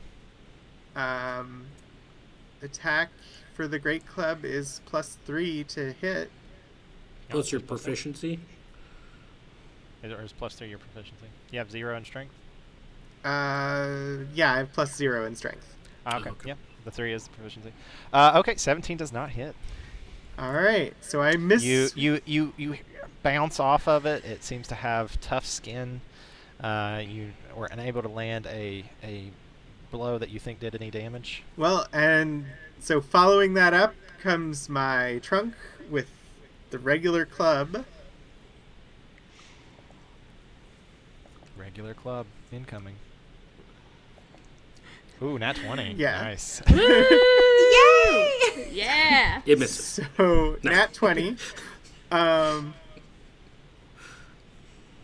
Roll damage. It hits. Yeah, I don't know how to roll damage on melee weapons. I've only ever played magic users. So you can just click the damage button underneath the club Yep. Thank you. in the chat. And there should be a crit button Yep. inside that. Okay. And then I have the +1d8 Yep. for Just type that in the the situational. Yes. extra thing.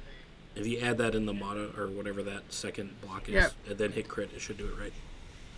All right. Dice. So Yeah. But also just 9 force damage. So it's So not you- not bludgeoning, it's force. Okay, you bludgeon this with force. Double and, ones on those eights. you smack it right in the mouth. You see one of these teeth go breaking off and flying over into the woods, and it reels back as it screams back in your face, angry and ready to bite. You have one more attack, though, don't you? Right? I have, I have 2 attacks, and that would have been 2 attacks, right? Well, you're doing two-handed fighting. The offhanded weapon is a bonus action to attack. Oh. So you still have 2. You have 2 normal attacks. Well, but I used my bonus action Oh, okay. Well, then, Oh, to activate. Yeah. to activate Oh, to the activate. thing. So yeah, Okay. that was 2 attacks. yeah. Give me a wisdom perception check.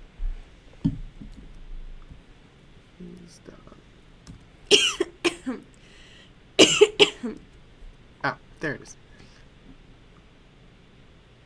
What do we got? 22. Ooh, you're very wise. I am. You feel real confident. This thing's not actually here.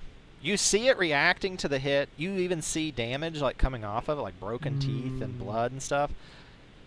It's not here. It's not real. Sure. It's 100% hurting you. That Arla can attest to. I feel like it's pretty real. Even if it's not here, it's pretty real. Ow. All right. I think it is actually Arla's turn. Okay, I think I've got 2 stones ready to go. Mhm. And I think I get like a +6 to hit because I get to use my magic thing. We'll see if it works in Foundry because I'm looking at D&D Beyond while doing this also. We'll see what happens when I try and use this. So I'm going to hit it with the magic stones, and I'm going to imagine the magic stones turning into like little like little little spinning saws as I magically throw them at the Jabberwocky. All right, I love it. Give me And an just attack going roll. straight for the neck. Let's go. Let's make this happen. Oh wait, I have to click that thing. Wait, hold on. It's in the chat now probably. Yep. I think I know what I'm doing. Maybe I don't. We're gonna attack. Yep. Let's go. Normal. Ooh. That wasn't too That's a very bad. good attack. Your stone slams in the side of it. You see it turn into strange little saw blades as it travels, hits it in the throat, and it lets out a cry as it grabs at it with its big claws. You got another attack? Do I want to roll damage? Yeah. Oh yeah. Okay. I was just gonna give you 23 points of damage now. Oh, I love that. Now That I'm gonna seems give real you good. 5 instead because you rolled a 5.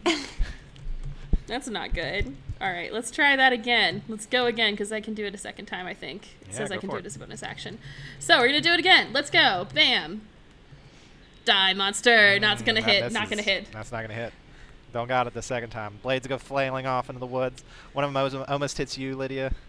Oh, As it sails by the neck. Ah, And you duck out of the way. How It's a- dare you! We've known each other for so long! I was sorry. I'll use less pebbles next time. I still have one more pebble. It's too good of a pebble. That was a problem. It's too good. It was Yeah. too much of a pebble. Yeah, it's the Jabberwocky's turn. So the Jabberwocky lets out a loud gurgling noise. All creatures in 120 feet that hear it, I'm gonna need a Wisdom saving throw. Oh, I like those. Those are some of my good saving throws. Can you imitate the gurgling noise for us? I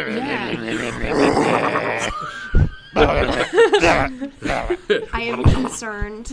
Wait, I'm sorry. I didn't hear any of that. Can I get And it Wait. winks at you. Wait, how do we roll a wisdom? Click on Oh my god! Click on the word wisdom. Yeah, on the left side on the attributes. Oh, Yep. saving throw! Look at that. Okay. Oh my god. Okay. We Let's did not do see. well. Lydia and Arla, you are now frightened of the Jabberwocky. You are under the frightened condition. I was already frightened. I'm just saying. Guys, I don't like being up here anymore. This is like the worst place to be. You're terrified of this thing. Did you hear that noise it made? It was like. Oh no. Can I yell down from the Jabberwock? Mhm. Yes. Benny! Benny! Benny! What? Earlier when you were talking about the poem, this thing's not. Wayfinder Throom said it's not really here. So in the poem, the thing that killed it, can you like imagine that or something? I don't know. You're smart. I'm up here. I'm really scared. I'm already working on this. Also, you could have imagined it. I wasn't thinking about that then. Don't die. It is your turn, Benny. Yeah, I'm trying to write this as a poem. It's not coming out. I'm sorry. So in the Blade song, he starts kind of in a chant going, "A legend can be slain by legend, a sword of myth wielded by mind. It strikes and slays and cuts thy neck." Shook. No attack roll needed. The head of this thing just falls off as you tell the story of the legend of how you have slain this creature. The body sort of dissipates a little bit. It's still like this strange transparent thing that you can see, but it's much less real. The head actually seems to solidify to a certain degree, and it's quite big, but it is sitting on the ground in front of y'all. Yay! You're out of initiative, so you can jump back to acting freely as you need to. I'm gonna cast Cure Wounds. Hold on one moment. In a The damage is real, and it does not vanish once the creature is slain. As you've seen Benny do before, he starts doing a ritual around the head, and you see this circular disc start to form under the head and kind of lift it like a plate. I reach over and pat the head very gently. It winks at you. Yep. I'll lean. It's like, you got me. Good work, everybody. Am I? It is literally talking. That's not a joke. Oh. Hello, friend. Are we I'm still dead. You scared can't of talk it? to me. No, not anymore. No. Okay. You're He's not just- scared of it anymore. he's just but your damage vibing. remains. Yeah. That's a real Just- vibe right just there. be For a in my second head there, now. Benny goes, and the legend said from its head would pour a healing salve. Actually, everybody give me a wisdom saving throw. Oh no. Oh, no. Oh, dear. Not saving throw. Ability check. Sorry. Oh, that's, I mean, I was going to be like, saving what throw's just a lot happened? scarier. Oh, I rolled very low. Yeah, you rolled real bad. I rolled awful. Who rolled the nat 20? No one rolled in No. that 20. Nobody. No one? What? How did I? that None of showed us. up on my None things. of us did well at all. There was Yeah, No, none of y'all I did well, awful. 14 but you and did 15 is better- not terrible. But you did better than Benny. So yeah, it opens its mouth and blood just pours out of it. I don't think that'll heal you. Don't try that again. Lydia, don't drink it. Darn it. Need healing? Don't do it. Sorry, do you need healing? Like, how I- damaged I- are you? I healed myself a little bit. I- I'm not like great. I'm at 17's 28 pretty out of 38. I can heal you know? you. I can too. I I cannot can heal. heal me too. It's okay. It's fine. I've got nothing for you. I refuse to heal. I want to. I heal tried you. to You're heal, my and friend. it resulted in a bloody mouth.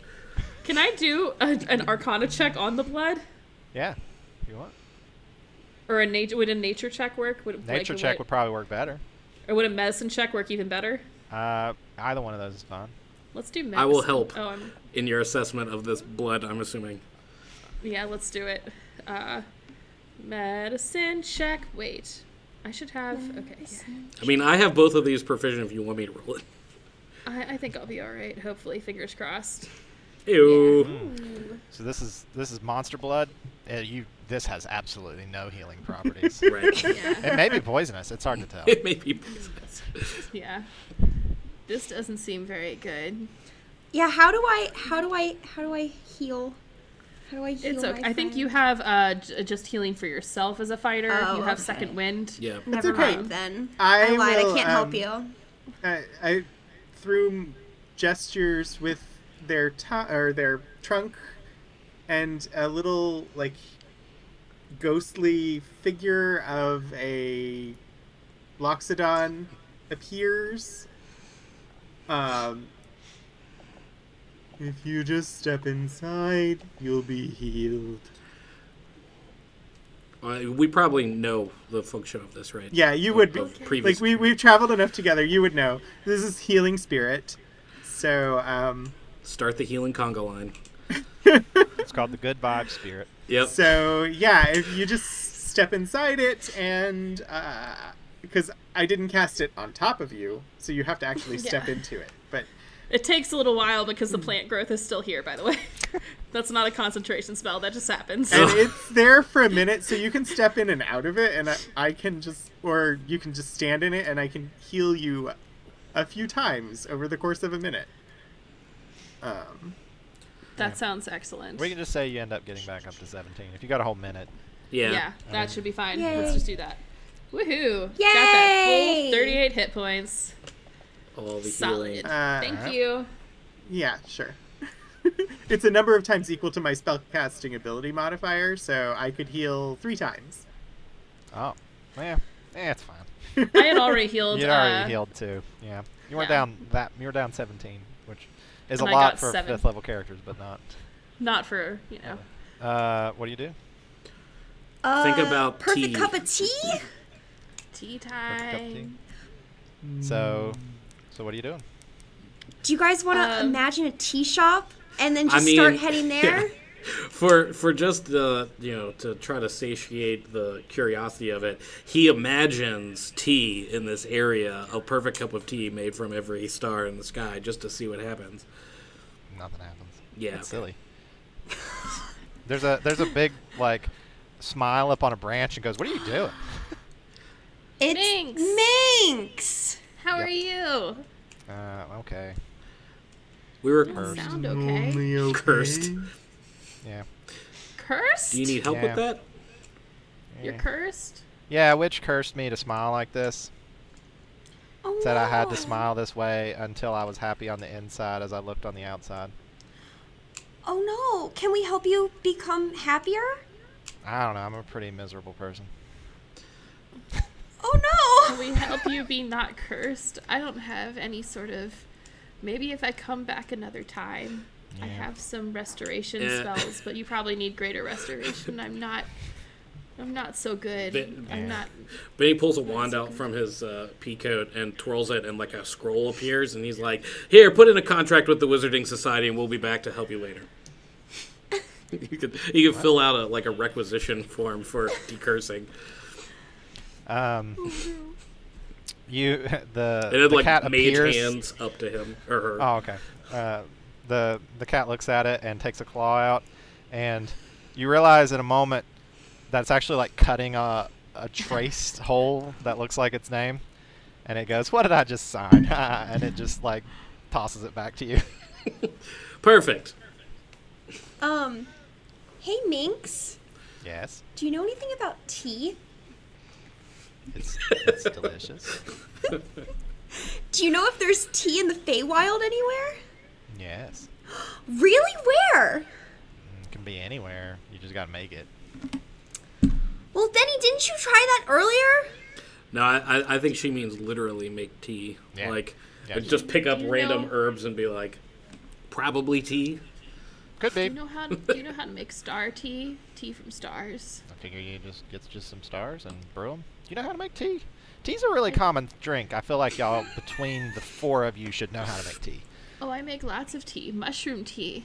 There you go. It's Don't so drink it. tasty. It's so No. good. No, I wasn't gonna do that. Yeah. Yeah. Yeah, was those You fluorescent should like mushrooms it. you picked are super poisonous. I know. They're so fun. Okay. Well, Anyway. you know, Minx, are there give any... my I best to wouldn't make whoever tea you out murder of with this. those. I don't murder people. Oh, okay. Minx, I- are there any tea... Oh, sorry. No, go ahead. I was going to say, are there any tea stores? No. Okay. Why would you go to a store? You just make your own tea. Just find Yeah, some but- tea. I just don't know how to make tea from stars. That sounds like I a problem know. with your imagination. And she vanishes. She falls Ew. So, I'm gonna try to forage up some tea leaves, I guess. Okay. Are you want to give me a survival check? Oh, I can't do assess things via nature check. I guess yes. Would you Nature like check's me to fine. too. Would you like me to find some leaves? I can find leaves. There's a right lot of now. people in this party I feel like could find tea. I don't necessarily trust Arla's ability to find non-poisonous tea ingredients. Listen. On behalf of Arla, I'm offended by that. He doesn't say it out loud. He knows better. So 23. But his face probably says what he's thinking. Yeah, Yeah. you find some things that He just you doesn't feel like listen. you could make tea out of. Sure. There's some leaves. Um, They'd probably get their tea juice in some water if you boiled them. All right, so do we do this the old-fashioned way? We're gonna make a fire, and do we want to go to the I think castle first? We need stars. There's a star. It'll brew tea. We can't see the star right. I mean, I could cast daylight and then we could see the star. Isn't maybe. it sunny outside? It's a sunny. It's a sunny. Currently, it's overcast. It's Because y'all are overcast. in the... Oh, well, let's move back to the sunny spot. Let's go back to the garden, and then we'll just have the tea brewing. There's a thing that I make sometimes. It's called sun tea. You just put it in a jar and walk around, and it brews over the course of time. So we'll just walk and go back, and during our travel, it'll brew. Or do you think maybe there's like a way we can get stars from the night sky? Like if we imagine the sky, can we like pull the sky down? Or maybe in this realm the sky's hiding somewhere. Was it specifically the night sky? It just said It says No. all the stars in the sky. Right. I will point out, just because you don't see them during the day doesn't mean the stars That they're aren't not there. there. Nope, Sing's believing. We saw a Jabberwocky and it hurt us. When we weren't seeing a Jabberwocky, it wasn't hurting us. The But tagline on the monster sheet is literally just a legend, but sometimes legends hurt. Yeah. Indubitably. Maybe we should imagine walking into a field of stars or into the sky, into night sky. So that way we can pick the stars. Pick. I mean, that sounds very complicated, but okay. All right. So y'all start walking, imagining going to a field of stars. So you walk for really maybe like 10 minutes. It's not that long. You don't realize when it happened, but all of a sudden it's pitch black. It's nighttime. You didn't see the sunset, and you come to a clearing in the forest, sort of a circular clearing. There's trees all around you, but there's a large open area in the center, and it is nighttime. The sky is simply riddled with stars. The moon is out, quite bright and shining on everything. Yes, this is where you're at. This feels like the place we need to make the tea. Can I talk to the moon? What do you say? Hello, moon. What's up? Can we borrow your stars? Not my stars. They're not your stars? No. Whose are they? Agency. They're their own autonomous selves. Oh. Yeah, this is a Feywild. Everything is its own thing. Oh. Hey stars. Hey stars. There's a few of them start like twinkling. Hey. We're going to have You. tea with you. Do you want to make some tea with us? Some little twinkling. Tea's pretty great. I continue brewing the tea from 10 minutes ago, Okay. along with all the stars. Taking it very literally. Taking it very literally. I'm brewing it with them, inviting them. All right. What are the rest of you doing? Can I investigate the sky and see if there's anything I can do to it? I don't know. Sure. How are you investigating? What are you trying to do? Maybe imagining literally a thing that I can reach up and grab wallpaper, or kind of like the Truman Show where it's a fake thing and you walk up. I don't know. So you reach up and grab, and you pull back down, and you look in your hand, and there's a little point of light, and one of the stars from the area you just reached up into is gone. Okay, that's good to know. I keep doing that. So you start Yeah. keep plucking them down, and they Yeah. just keep coming. I don't know what else Yeah. to do. I'll do the same thing. Are they in our hands? Yeah. Lydia, make tea with that. And he traces a teapot and then a cup with his finger, and does a minor illusion like a constellation. He's like, please. Wait, so then I put my stars that I have collected into your teapot that you made of stars? No, I'm saying put your stars back in this form, and I'd draw Yeah. a line. Of, Oh, constellation. okay. I am putting them back in their. And I'll put them back as the cup, or you had a pot and a cup. Yeah. Mhm, Yeah. Yeah, pot, a cup. We'll have to pour it. you're in the process of putting these back in the sky, and you hear a voice from the woods go, hey, what are you doing? What are you doing? And a little halfling runs out. He's wearing a big top hat. And he goes, what? You can't just pull the stars from the sky? We're putting them back. But they're in the wrong place. They'll find their way Just back. He pulls out a some map, and he goes, tea. you messed up my sky map. I was traveling, and now I can't find my way. I'm on an adventure. Oh no! I'm so sorry, sir. Wait, where were you going? On an adventure. Oh, it's that way. But what about when I get there? Where do I go from there? You go I have a get map. that way. The map just Yeah. has adventure and a circle and some dots running to it. Right. You're on the right path. You're doing great. I think in the Feywild, you don't need maps. You just need your imagination. Where we're going. I'm on a journey. It's not about the destination. This is what Oh Prime my people God. say. Right. What's your name, Halfling? Timony Slouch. Hi, I'm- Timony I'm Slouch. Benedict. It's good to meet you, Timony. Well, so what makes you think you can just pull the stars down? They obliged Other us. people are using those. Like me. There are. Other people. You can use the sun.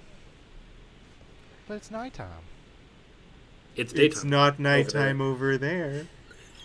I just came from over there. It was still nighttime. Oh, sorry.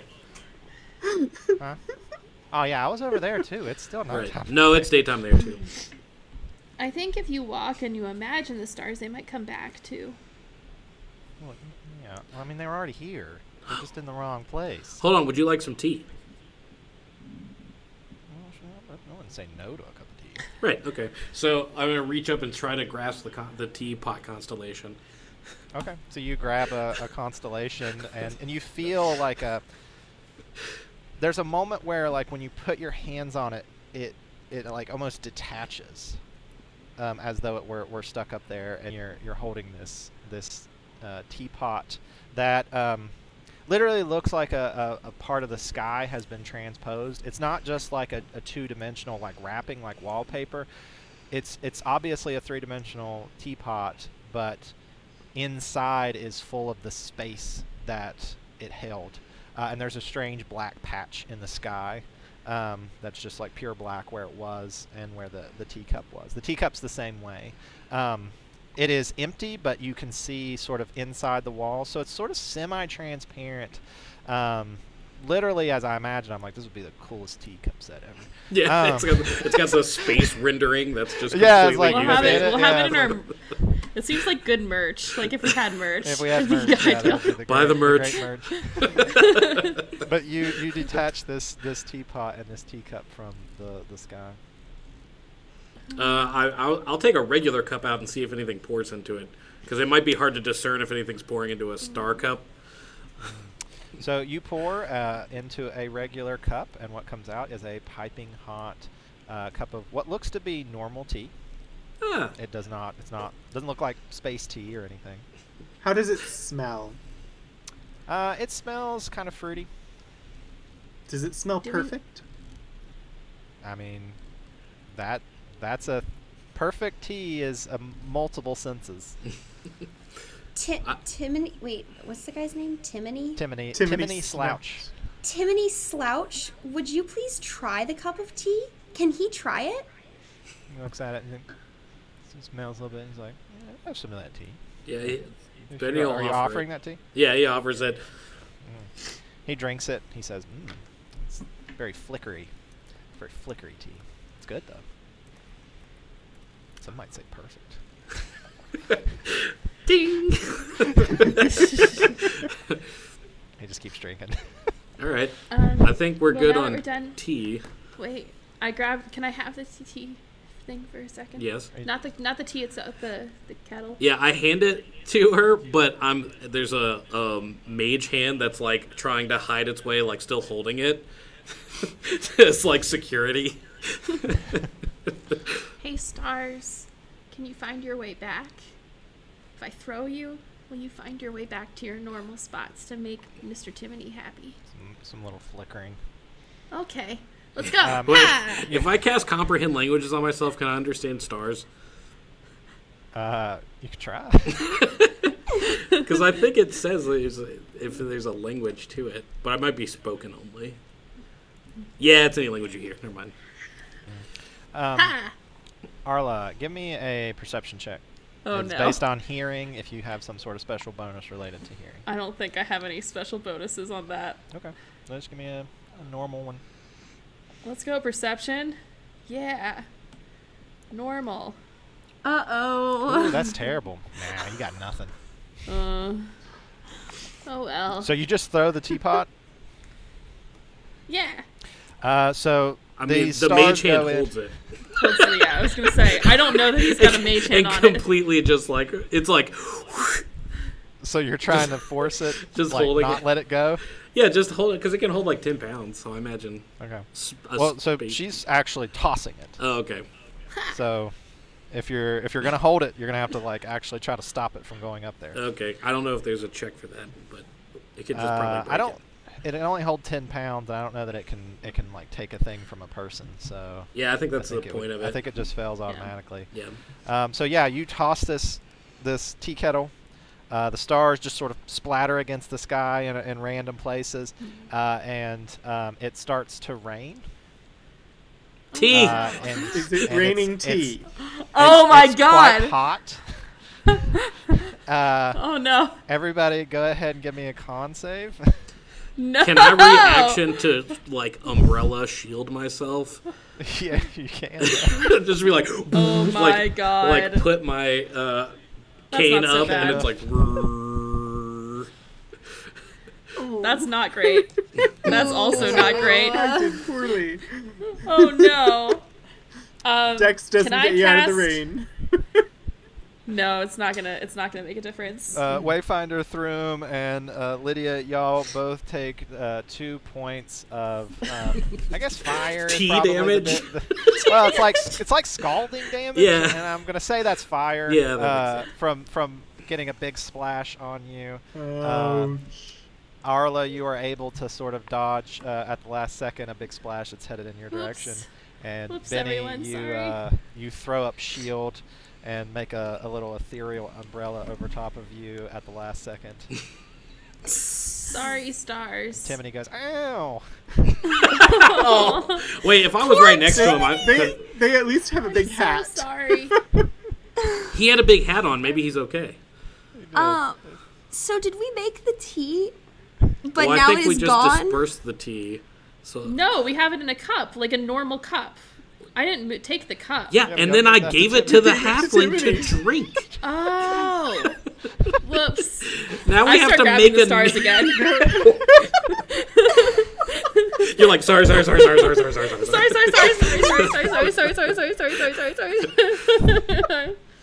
In, Like, so I'm gonna go then. in halfling, I apologize to Timothy.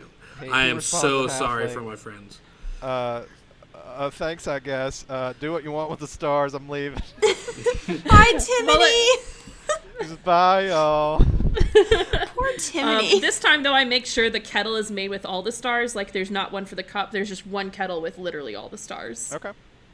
Okay. So you sort of form this guy into a giant kettle and pull it down. It's What bigger. are you pouring your tea into? Someone have a cup? Canteen or something? I don't know. Yeah, I think I've got a canteen. I have a little canteen. Okay, so you dump your water or whatever is in the canteen out. Yeah. No need for water. If you And fill it with tea. This tea seems a little bit more potent, maybe because it has all the stars in the sky in it Slightly more in the perfect. previous batch. Yeah. Yay. But Does anyone want an extra cup? Does anyone have a can? We could have like a couple cups just in case someone loses their cup. we need a cup. Or here we go. I'll give you one, Lydia. Here you go. I have a cup. I don't probably Okay. somewhere. I was imagining you were just holding out your hands. That would honestly, that probably Tea? would be something she would do. Tea.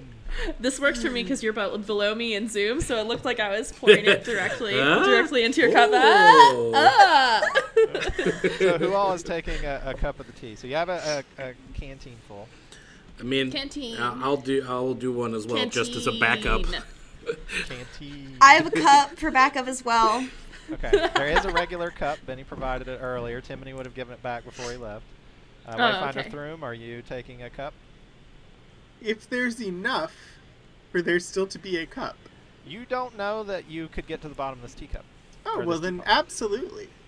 Okay. What are you doing with the teapot now that you have poured a cup for everyone? Can I drink directly from the kettle real fast? Just like I mean, sip. that's- Yeah, sure. Yeah. So this let's one, go. like, you take a drink of this and you go, I think Timony's right. This is pretty flickery. It's good. It's good tea. But flickery, Like it was made of stars or something. That's fair. That's It fair. tastes very starry. If there's enough tea, I would like a cup for the Jabberwocky head as well. Oh yeah. We could And the just dodo bird on the trophy. Yes. Yeah. Let's give some to the we trophy could and fill give some to the bird. Jabberwocky with tea. You know when in Alice in Wonderland when they all have a tea party. It's a tea. This is our tea party. This is our tea party. This is our unbirthday. Oh yeah, the Tinser's floating Yeah. disc could be the table. Very, very birthday Yes. to You to you, very birthday to you. So you go to pour some tea in the Jabberwocky. He goes, "Thanks, y'all. I'm glad I didn't kill you." You know? What a good disposition. Yeah. We're glad of that. The dodo bird, is it like, does it have a cup on it too? And like, It does now. yeah, nice. Oh yeah. You just look There you over and it's go. holding up a teacup, and it's like it's not saying anything, but it's like Yeah. Absolutely. It gets some tea. it goes to drink when you pour a little bit in it. It just like runs down. It has no like gullet. It has no inside. It's just pouring all over inside of it. But it keeps drinking like it did. How does it taste to you? Sparkly. After I finish It's- drinking my cup of tea, can I eat the cup? Do you try? Sure. Yeah. Star Where'd you get this cup? Which cup was this? Was this the Star Cup? It was a cup. I don't know where it came from. I just had a cup. It's probably Star Cup then. Yeah, you take a bite into it. Tastes a little dark, with some over hints of light. Pretty good taste. Cosmic. Yeah. Yeah. No hints of Jam- strawberry tart, though. No. Okay. No. Just dark, Should, and also a little bit of light. Like they sprinkled some in. should we head back with our Well, tea? Yeah. I'll refill the cups. Anybody who's got, we can just take a few extra cups to the queen. Should we get to the edge of the clearing before you do this number again? I'll place it gently this time. Like place it gently back. All right. So you gently place the stars back up in the sky. They stay there. They're still in a teacup shape because Should you we spread sort them of out a little gently bit? through the. Can I? Yeah. Spread them. Yeah, you start moving them around. So you're trying to do this. So you're sort of doing this at like arm's length, and you're perceptive of like when your hand would have hit the star, like it actually moves, like your hand was hitting it. The rest of you she just looks like she's just flailing her arms up in the air, as far as you can tell. But as you look up, you do notice the stars are moving around. Thank Just sort of you. randomize them a little bit. Oh, I was gonna Are say, you happy? Thank you, stars. Are you happy where you are, stars? Benny is Can I literally do an putting insight them check to know exactly if where they- they were. Because he has perfect memory, so he knows exactly where every single one was. So All right, he's sitting there, like, correcting all of your motions, like, no, no, no, no, no. Wait, Can I, Group, No. give me a wisdom check. We need to see how much time has passed for you to perfectly recreate the sky. Yeah. Can I remind? 15. So, for you, you feel like, I don't know, maybe 45 minutes have passed. For the rest of you, it's probably a couple days. Never became daytime, but it took a while. Because, there's a lot of stars in the sky. Yeah. Can I get an idea of if the stars, if their twinkling means that they are happy where they are? You could do an insight check. Star sight. Okay. I just want to know if they're happy. That's not bad. Insight. You don't know that the stars care where they're at. That's fair. They don't like being tossed. Sorry. Who knows where they could end up? You actually look in the grass, you see one didn't quite make it. Oh no. I carefully, like very caringly place it like the most. And then I assume Benny's like, no. What, are there, like, 8 stars missing for the cup that Throom ate? There are definitely some stars missing, yes. It's like, I've done everything I could. All right. I think it's time. Let's head Time back. to All right. face the queen. To the So- garden. Y'all, Or y'all wait. start heading back. You have something? Oh, I was gonna say, can we imagine just the castle and just end up there as opposed to in front of the garden, or should we go back to the garden? I mean, I think that's a good worthy of attempt. That's what we tried last time we wanted to go to the castle. I think and we ended up imagined the in garden. flowers. But now we have the items. Yeah, but let's try. Let's Okay. try. Okay. So y'all imagine the palace and start walking through the woods. You walked for maybe 30 minutes, and you end up in that same clearing that you were in before. It's daytime again. You're not sure when that happened. Could have been during the 2 days that Benny was fixing the sky, but it's still dark when you left, so that's weird. And you do see the two guards still sitting down there, just hanging out at the front. Hail and Wilmette. Hello. Hail! Well, hey, it's you guys again. I didn't think we'd see you again. We About got how all the long were we gone? stuff. I don't know, like a few days. Was that like a medium amount of time, or? Yeah, was it medium recently or like long Yeah, recently? we got I would probably say it was recently. recent. Oh. Okay. Well, we have all the things quite recently, so. Oh, do you? We assumed you would give up. Most people give no. up. We're Well, pretty let's persistent. see. We will give them up. They're to all the on the queen. Tinser's floating disc, just like in between us. Oh, Nice. yeah. Oh, that's Jabberwocky's head. Is that the Jabberwocky's head? Jabberwocky. It's like, okay, yeah. Because it looks as like, that's some tea. Looks like some good tea. And like, that's a trophy, too. Oh, look at that. And all of a sudden, all three of the things vanish. You also notice that all the other tea you had on you has also vanished. And you hear a voice. It's loud in that you can hear it, and you feel like you could hear it pretty much anywhere around here, but it's not like yelling. Says, "You have bestowed upon me 3 wondrous gifts. Please enter my palace, guests." And the guard just gestures and says, "All right, yeah, you can go in." Do we go through So the we garden? go in. Thank you, guards. Yeah. I we don't have know to what do you're here anything? for, actually, but good luck, I guess. Unless it's killing the queen, and then no, bad luck. I hope you have lots of bad luck. Why would we kill her? I don't know. You never said what you were here for. Yeah, we did. We said a little We're girl. looking for the You white asked rabbit. about a little girl. You didn't say.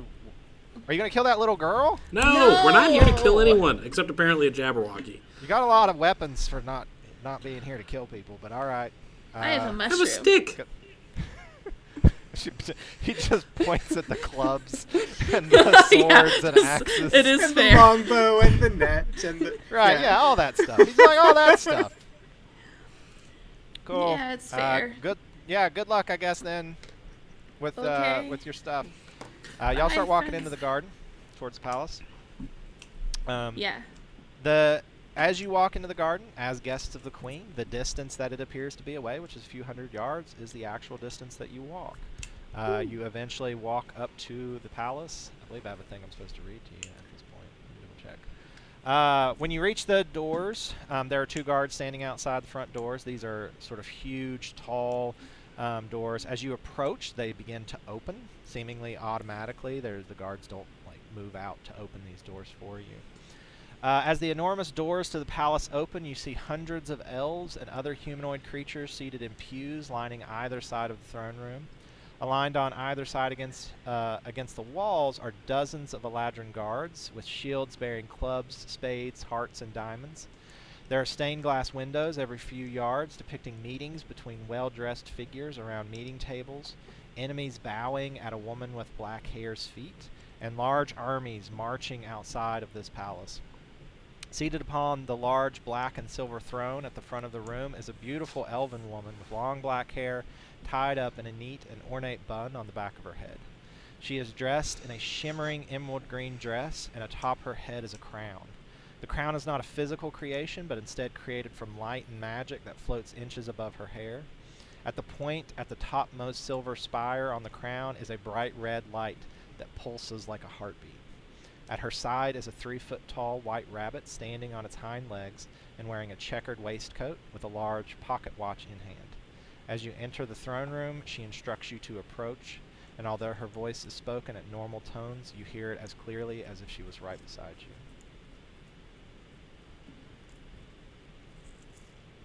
Hello. Wait, how far away is she?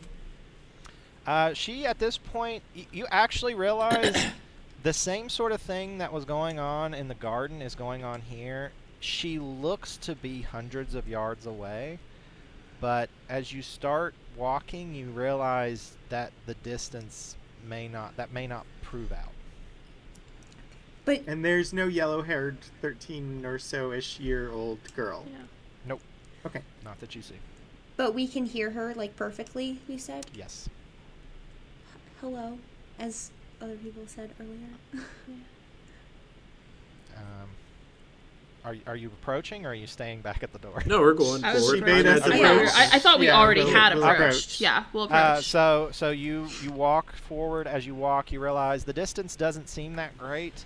The number of people you saw is true. Somehow space and time is sort of compacted here. You approach, you enter the front of the pews. You are at the bottom of a small set of 3 long stairs that lead up to the throne.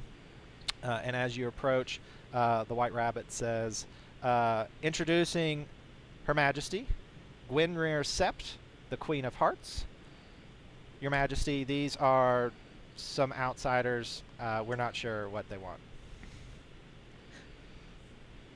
And she says, what brings you to my palace?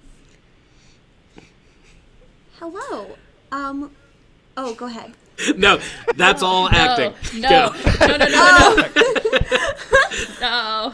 Hello. We're not from your world, gracious queen, bows dramatically. But we're here humbly asking for your help in finding a girl who was taken here. She has blonde hair and she's about 13, and she was said to be seen with a rabbit, much like your rabbit next to you. Do you happen to know where she is, and can you help us? Alice is here. Alice is here not because she was taken, though. She came because she wished to be here. Where is she right now? She's playing croquet in the garden. Can we go talk to her? You may, but I would ask what your intentions are related to Alice. Oh, well, Your Majesty, we just want to make sure she's okay, and we just want to talk to her and tell her family's worried about her. It was my understanding that Alice has no family. I'm like eyeballing Bartholomew. Is he making any, or I assume are they making any kind of weird gestures like, Who was the summons from that we... Yeah. Yeah. So you got the missive. It was a contract from the town. Okay. So I can go back and read it to you in case you missed it, because there was a lot of information up at the beginning, but it was who have... the summons you received detailed the kidnapping of a 13-year-old orphan girl who lives in the town named orphan, Alice. Okay. Yeah, I totally missed the part that she was an orphan. right? Yeah, I remember, I think it was not in the, I remember in your initial description just now. Do we know how orphans are treated in her town? Are you asking the queen, or are you asking the DM? No, I'm asking you. Yeah. Yeah. Not really. I mean, you came to the town, they told you what was happening, they showed you where to go and offered you the money, and y'all went. She did appear to be the only orphan. You didn't see others. They told you her family died of illness suddenly about 2 years ago, and she has been living in their home ever since then. By herself. Yes. We were hired to find Alice. Someone said they saw her being taken from the village by a white rabbit in a waistcoat. So we've come to find her. If she doesn't want to leave, we won't make her go. She says, well, I can assure you she wasn't taken from the village. If you would like to speak with her, you may. You can follow me. And she stands, and the moment she stands, everyone in here stands suddenly. So suddenly that it's startling. This like set of noise that is so in sync and swift, and she takes a couple steps and turns and gestures towards a door at the back of the courthouse, and as she starts to walk away, they all sit sort of in sync. Do I believe her? Like, does it seem like she's hiding anything when she says that Alice definitely doesn't want to leave? Give me an insight roll. Anyone who's wanting to try to figure that out can do so. I'm more taking in the scene to see if it seems like these people are under a spell or something like that. You can give me an Arcana check if that's your intention. Hey, oh, that was almost a 17. Almost 17. So we got we've got a 20, we've got an 18 for insight, a 15 for insight, and a 25 for Arcana. All right. So I'll start with the Arcana roll. You don't think they are under a spell in the sense that you are used to like some spell that was being cast. You do notice immediately that she exudes a charming effect just by existing. And that it is, all of you really notice, it is quite powerful. If you were in her presence for very long, you would probably be like, I think I'd just serve her. I think that would be great. It is not an explicit action. You can tell it is passive. It is just her nature, as her title states, the Queen of Hearts. Those of you who are searching for insight, she does not appear to be lying to you about the fact that Alice was not taken. You do think there is more to this, though, than necessarily what you've been told. In our following, I'm going to attempt to lag back a little bit to see if there's like a sphere of this influence she exudes. So you try to lag back, and you start, since you're already at 25, I'm not going to make you roll again. You realize this sphere is permeated through her entire kingdom. It is stronger the closer you are to her, but there is nowhere here that you are completely just out of it. You do not know where the edges of her kingdom are in the Feywild, but you feel, and you rolled really well on your Arcana check, you're familiar with magic. This is sort of par of the course for Archfey. They have sort of complete dominion over a section of the Feywild, and this seems to be likely one of her abilities as the Archfey of this area is that the people in it sort of innately start to love her. Yeah. Okay. So she leads you through a door in the back. Barty is walking with her. You can tell, sort of following along. Seems to be a right-hand attendant in these affairs. You walk down a long hallway. You see many more of these beautiful stained glass works of art. Many of them seem to depict the history of this land. There's one that seems to be the planting of the Great Rose Garden. There's another that's the building of this palace. You eventually reach a large back door that looks out over what is really more of a small courtyard within this actually appears to be the center of the Rose Garden. Around this area, there's a large set of steps, sort of small, leisurely steps that go down into a grassy area that's in the center of this garden. All around the edges of this courtyard, there are tables, and there are very fancy-looking Eladrin elves who are sitting there. They're drinking tea. They're eating little snacks. They seem to be enjoying themselves quite a bit. When the queen walks up, they all sort of give her due attention, see what she's here for. They see y'all and they sort of eye you briefly. They don't seem immediately called upon, so they go back to sort of their gossip and they're eating the food. Down in the center of the garden where the actual greenery is in the grass yard, you see a 13-year-old girl with blonde hair. She's wearing a very beautiful, ornate, obviously elven-made white dress with blue trim. She has a croquet mallet that is shaped like the head of a flamingo, and she is smacking a rather large ball around here and is finding it particularly difficult because as she does, all of the hoops keep moving and nothing seems to be willing to stay in the same place. She seems to be enjoying it immensely, though, and laughing, and you can tell she doesn't actually know how to play croquet. She just seems to like hitting the ball and like trying to get it through hoops and hitting the sticks and the whole thing. It's sort of a fascinating journey for her. But as you walk out there, the queen makes a gesture. All of the people who are sitting around immediately stand up, and she calls and she says, "Alice, my dear, there are some people here who would like to speak with you." And she begins running up the stairs, and as she passes them, the rest of the people begin to sit down. They do so very controlled. You are amazed at how they've obviously done this so much. They're in sync. It's not magically controlled. They just do this in time with each other. They know the trappings of this court. But she walks up there and she says, "Who are these people?" And she looks at Wayfinder through him and goes, "You're kind of funny looking. What are you?" I am a wayfinder. I am here to find you and see why you left your home.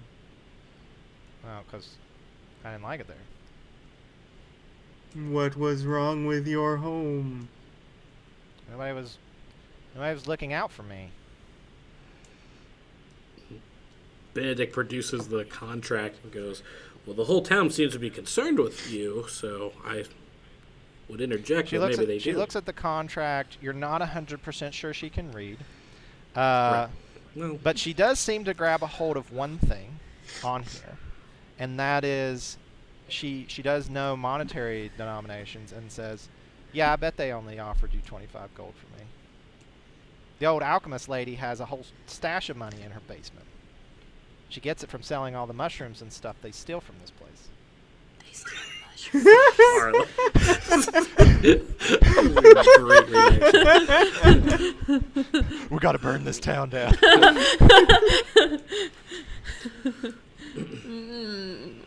Alice, how did you find out about this place? Well, I mean, I was born in the town. We always knew the Feywild was here. I came here because little Barty, and you see the rabbit like snarls his nose up, came and the queen, actually, you see her crack a little bit of a smile, and she covers her mouth for a moment, but you think she might have giggled just a little bit.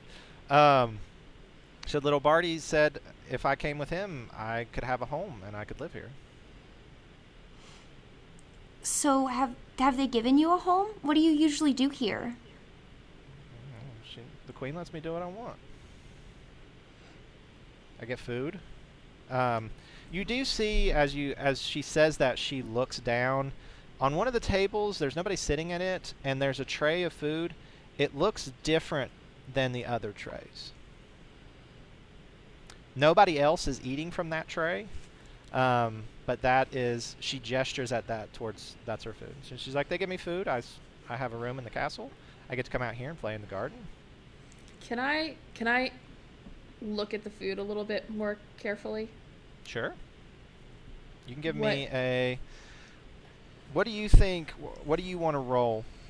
Give me a justification for what skill you think you would want to use for this. I'm trying to look at the nature of the food, I would say. Like, I'm trying to figure out, is this, like, Sure. real food? Is it poisoned in any way? Is it, like, what is this made of? Like, why is it different, and why is no one else eating from it? Go for it. Give me nature check if that's what you're arguing for. Let's give it a go. If someone wants to attempt to help you I can in help. some fashion. How are you helping her? What's your... Also looking at the food. You're whispering, being like, "Does that look like... I think that's...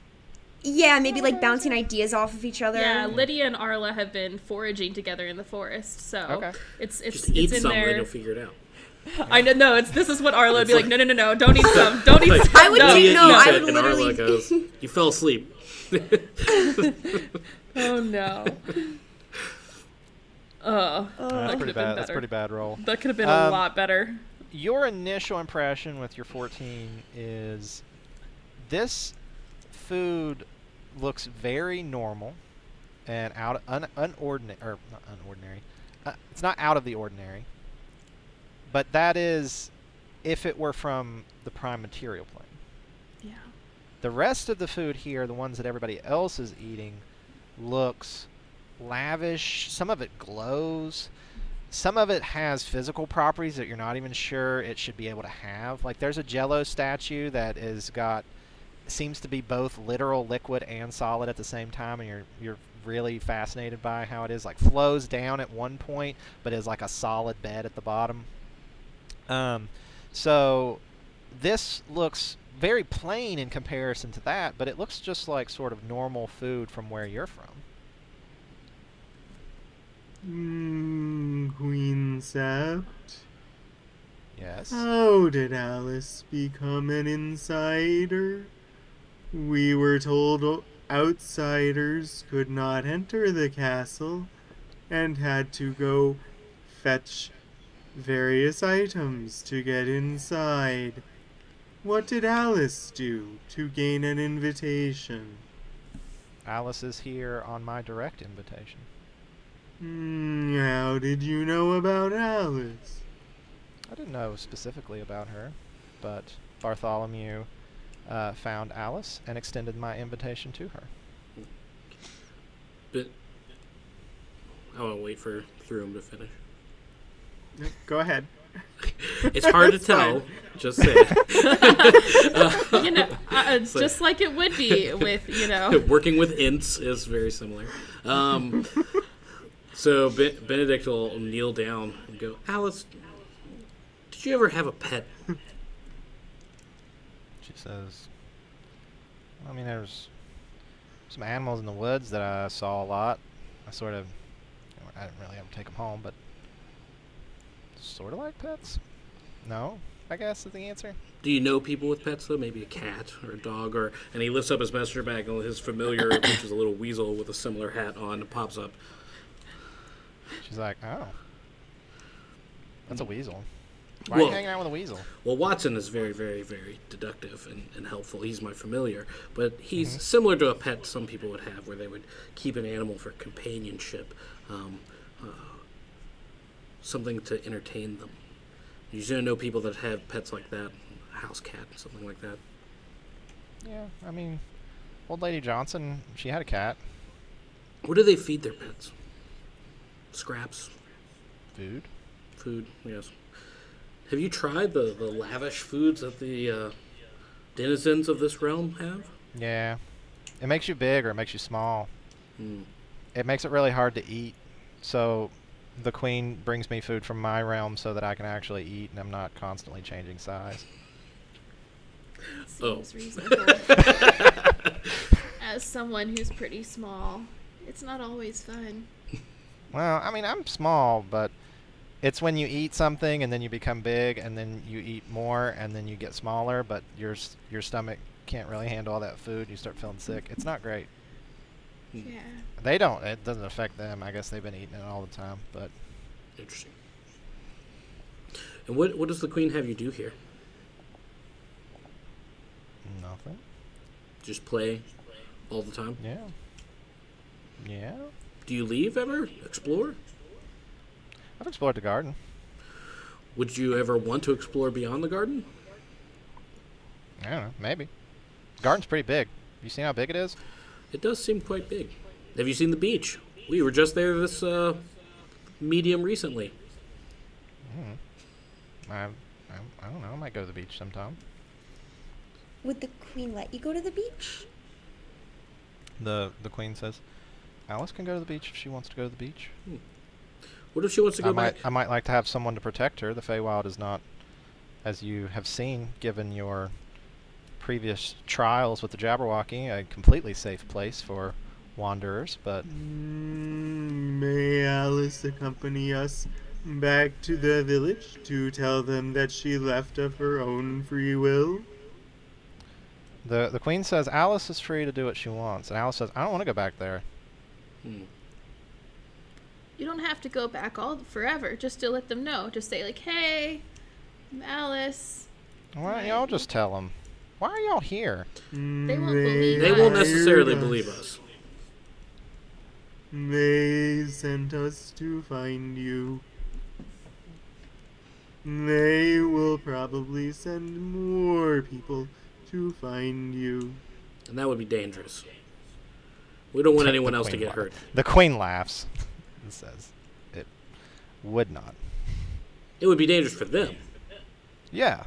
Right. She says, yeah. We don't want any other people to get hurt.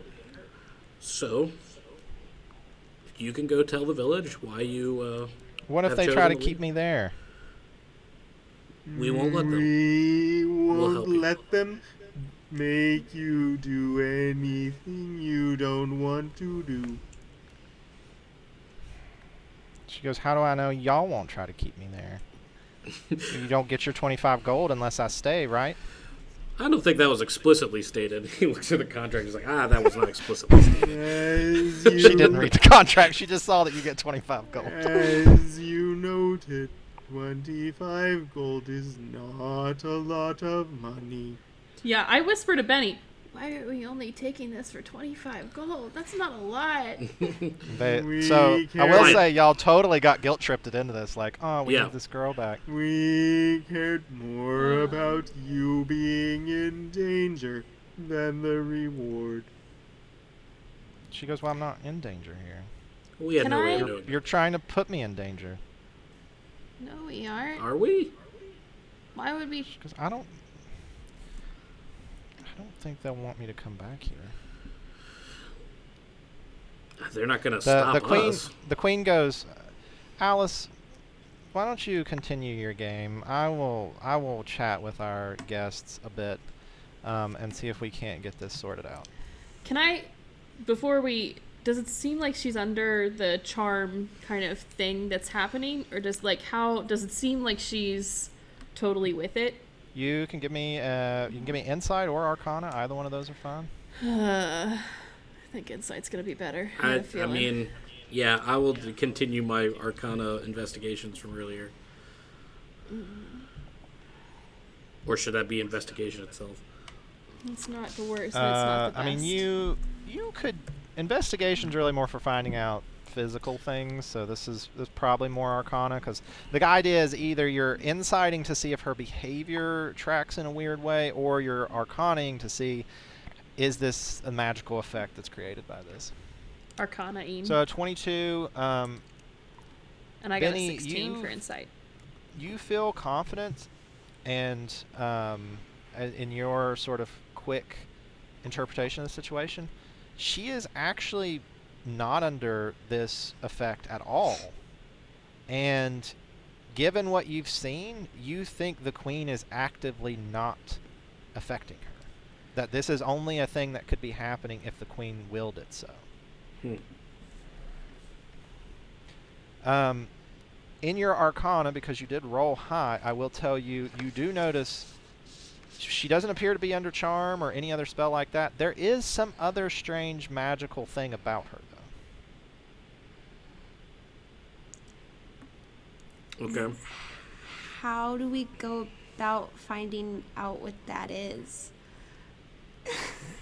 There's multiple ways. So if there's anything else you want to do, the queen seems to be gesturing, and Alice is ready to go back to her game. Why would Alice be in danger going home? Why would they want to keep her? The queen says, well, come speak with me. And she gestures in the direction of sort of this area of the garden off to the side. And as y'all walk by following her, the people stand up until you've passed, and then they all do this sort of seating thing. And she stops sort of at the edge when you realize you're out of earshot, and she goes, she points at Benny and sort of lightly gestures at you others, and she says, any of you who have this ability to see magic, cast it now and take a look at her. Okay, I cast Detect Magic. I was going to say. Does anybody else have Detect Magic, or does anybody else have the spell? I don't have it prepared. So when you cast Detect Magic, what you see, Benny, is as she's running around here, there is magic coming from her mouth as she breathes. And she says, I assume you see it? I see it.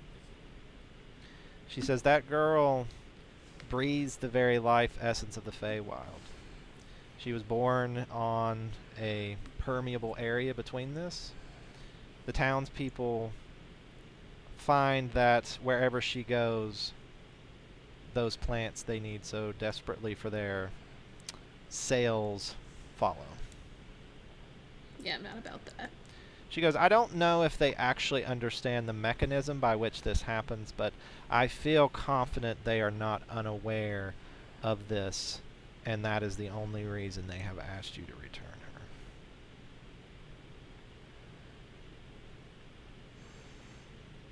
then we can seek out that truth. So would you let her accompany us? She seems genuine in that. Give me an insight roll. I will also roll an insight roll. Insight roll. Ooh, I that's don't that one. know. You got I got nothing from that. She's You are very genuine. full under this spell, and you're like, man. Let's go. She's got nothing but truth. Not This lady. got those truth Can we bullets. just, can we I all? got Oh, sorry, go. I got 14. 14. Anyone else roll an insight? Can I just also do it? Yeah. Okay. Yeah. Anyone who's trying to figure out, understand whether she's telling the truth. So I we didn't got get much 12, better. 12 and 14. Benny, you roll an insight too? Sure. 12. So we got 12, 12, 14. Those of you who didn't critically fail for the roll. You think she is being genuine? That is what she believes is going on. You do detect that there's probably more to this story than what you know currently, though. Okay. Then you should let us take her. You could send a guard or Bartholomew to watch and whisk her away if there's danger. We can prove the town's lie, and if they are in error, then we'll take care of it. She looks at you for a moment, and she says, "So I have your word that you will return her when she tells you she does not want to stay in that town?" If that's her desire. Okay. She reaches out her hand, and you feel a jolt in your chest, and she is holding a light, and it is pulsing, and you immediately realize it is pulsing in beat to your own heart. And she goes, I expect that you will keep your word. And she makes this gesture, and it vanishes. And she says, Alice, will you come here, dear? And Alice comes over, and she goes, these good folk are going to take you back to the village so that you can express to them your desires. And then if you still want to come back here, they will bring you back, and they will escort you safely. And she goes, do I have to? And she goes, in this case, dear, you do. She goes, but what if they try to make me stay? And she goes, and she looks directly at you, Benny, and she goes, they won't. I think he dies. I think he dies maybe if we don't. So we'll probably do it. Benny doesn't seem concerned. Arla is very concerned. Should we just start heading back? So Alice complains a little bit more. She's like, but I'm in the middle of a game. I'll show think you I was my a- mushroom collection. Not the glowy one. I've seen a lot of mushrooms. I have some very rare ones. I don't know. I've seen too many. I like the roses. Look at them. Mushrooms are so fun, though. They're squishy. If you say so. Fine. Let's hurry about it, though. And so she goes to follow you. And Okay. As we're walking, Lydia asks Alice, hey, do you know what happens if you hurt the roses in the Queen's Garden? she gets mad. Okay. We heard that she gets mad. We just didn't know if anything else happened. Like, I mean, look at them. They're beautiful. I'd be mad if you damaged my roses and they look like that. Can you talk to the roses? Yeah, do you? No. Can I talk? Hi, hey, roses. Hey. Hey. Everything has the same, like, dude. hey, Hey, what's up? How are you? That's pretty nice. See how sunny it is? It's a great It day is to be a pretty. rose. It is a good day to be a rose. Yeah. You should be a rose. You should try it sometime. It's pretty great. I can mostly be animals, not so much plants. Too Maybe bad. someday, Animals try to though. eat roses. That's not good. Not all animals. Some animals eat other animals. Yeah, not all. But some. can I, like, step back out of earshot from Alice and kind of, like, lean over to a rose and be like, hey, psst, can I Yeah. talk to you for a second? Yeah, I guess. What are we talking about? So, we're here to help out this girl, but we're kind of worried about her. Like, the queen's saying all this stuff about how, she doesn't want to, she wants to be here and doesn't want to be in her village, but we're not sure whether or not we can trust the queen. Do you have any, like, insight, or I don't know, do you know what's kind of going on here? Do you know anything about this girl? Oh, the queen's great. You should definitely trust the queen. Yeah. Okay, all right. Thank you so much. Thanks anyway. Thanks anyway. I gave you great advice. Yeah, I guess. Thank you. All right. So you stopped to talk to some roses? I'll let Alice play with Watson if that seems to work at changing her soured mood. I'm just pulling out different mushrooms. I'm like, and this one, like that. She is interested and lets Watson sit on her shoulder, and she's like, "Does it do tricks?" Well, yeah, he's pretty smart. And she starts just giving him random tasks. They're not really tricks that you would ask an animal to do. She's just like, solve this math problem. I'll solve it with like minor illusion in front of her, and Watson will like mime that he's solving it. If I'm just kind of pondering on our way, I wonder if I'm like thinking about like what the queen said about her breathing life into the Feywild. Are they using her to like bring life to the Feywild? Is that something like I can think about and like wonder? Yeah, give me a. I'll take a history, Arcana. I'll let Wayfinder Throom roll that with advantage because you're planar horizon stuff. If you want to make a roll for that. History roll or just, like- Arcana? History or Arcana. I'm willing to listen to an argument for something else if you think there's something better. What if I'm thinking about like the nature of Nature. the Feywild? All right, sure. You go nature. I guess Nature would be better for me too. My deduction would be trying to see if when she passes past roses in the garden, if once she's through them and gone, if they either like get more like rejuvenated or worse. Nice. Wayfinder Throom got a nat 20. So, you realize this ability that is sort of latent in her has absolutely no effect here. This life is everywhere all around you in the Feywild. It is only in the prime material plane that this would be unique or interesting in any fashion. This is essentially she just the air that comes out of her is always air from the Feywild. It's like Fey air. Yeah. Like Fey air.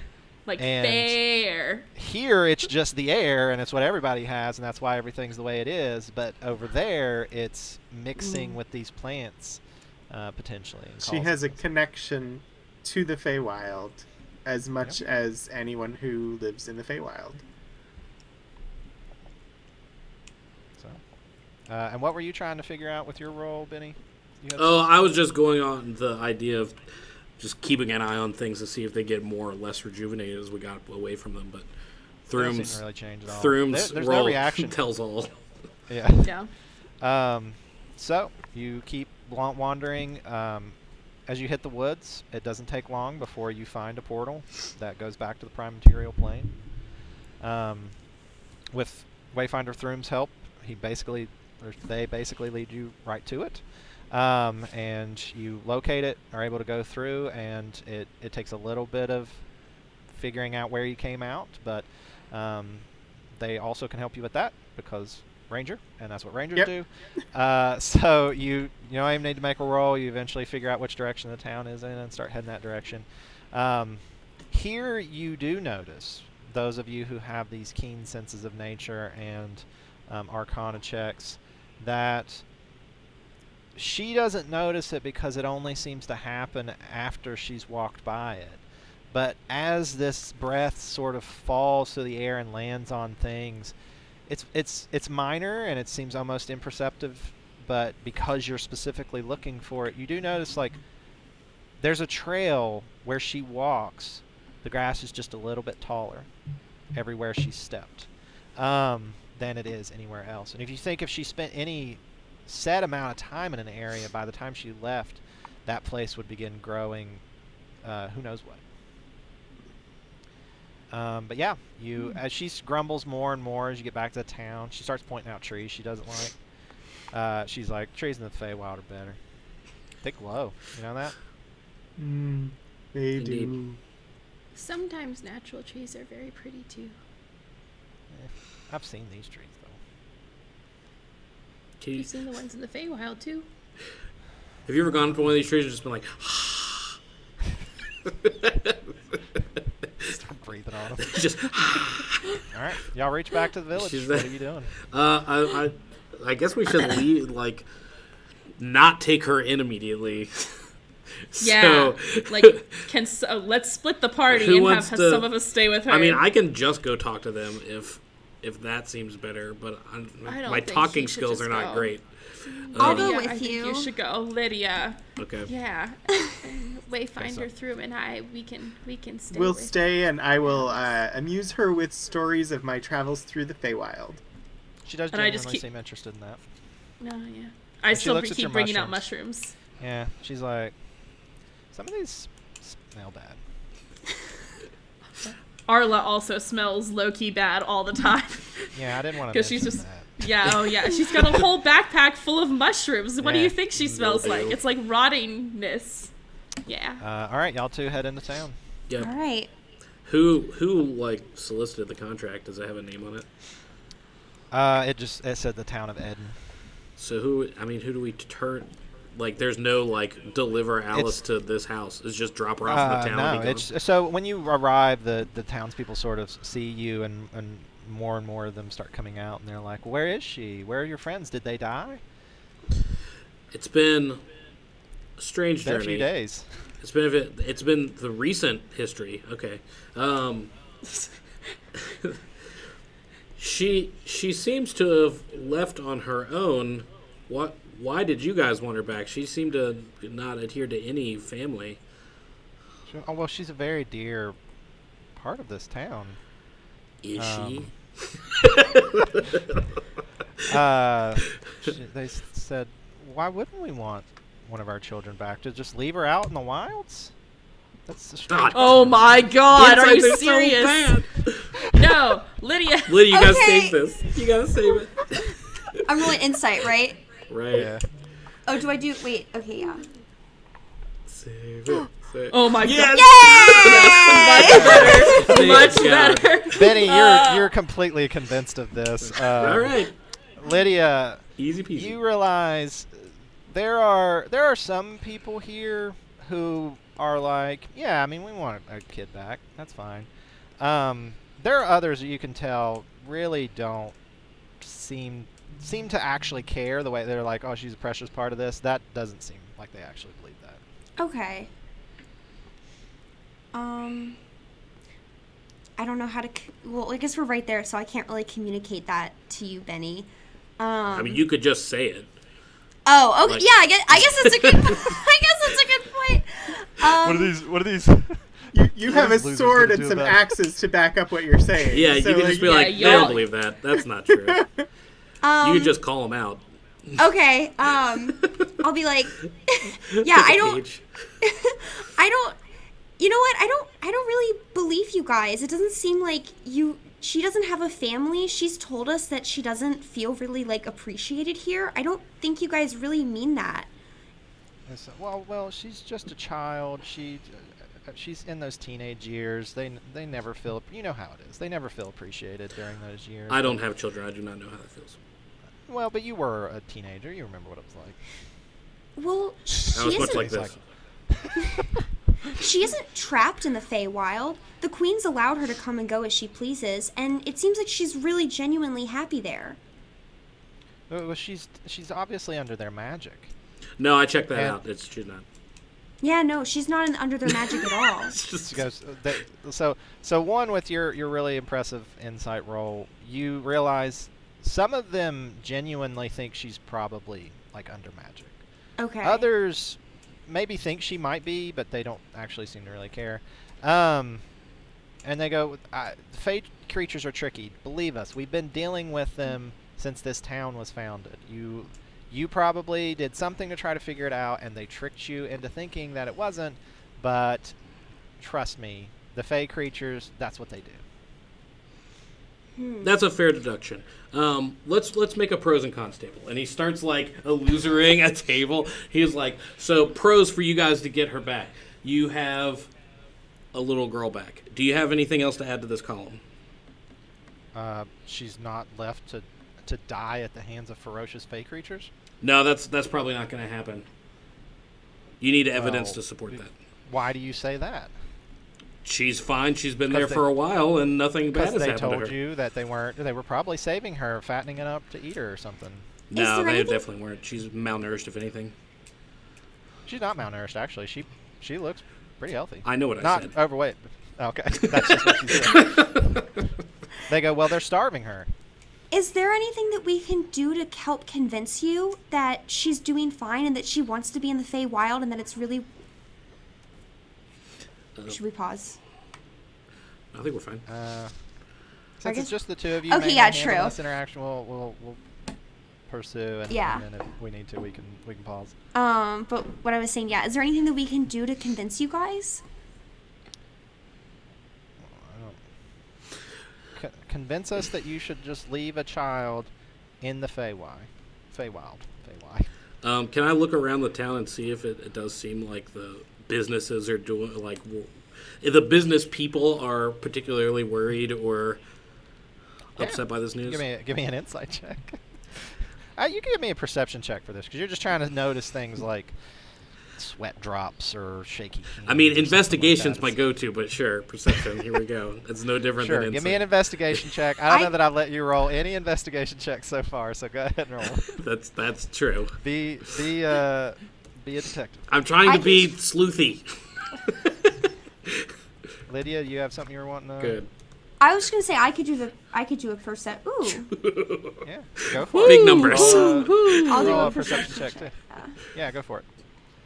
Let's see where you're at. Perception 14. With your investigation, you notice that there is a woman who, from your time here earlier, you learned sells alchemist parts. So mushrooms, plants, things like that. There is a florist who looks a little nervous, and there is a huntsman who also seems a little nervous. A huntsman. Okay. Who is talking to us? Like, They're just sort of jumping back and forth. It's really a conversation with the whole town. This town's too small to really have a leader. It's sort of all decisions are just sort of like, what's best for this town? but not any individual person is the one being like, no, you need to bring her back right now. No, I mean, they all seem to be making this case. You can tell with that, especially with that earlier insight check, that there is a differing level of like where that concern comes from. That they all seem to be making this argument. There's definitely some more vehement arguments and stronger arguments for like, this definitely needs to happen coming from those people that name that you saw being a little bit nervous, but yeah.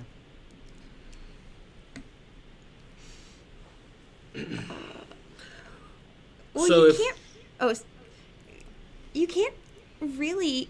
You can't really force her to stay here.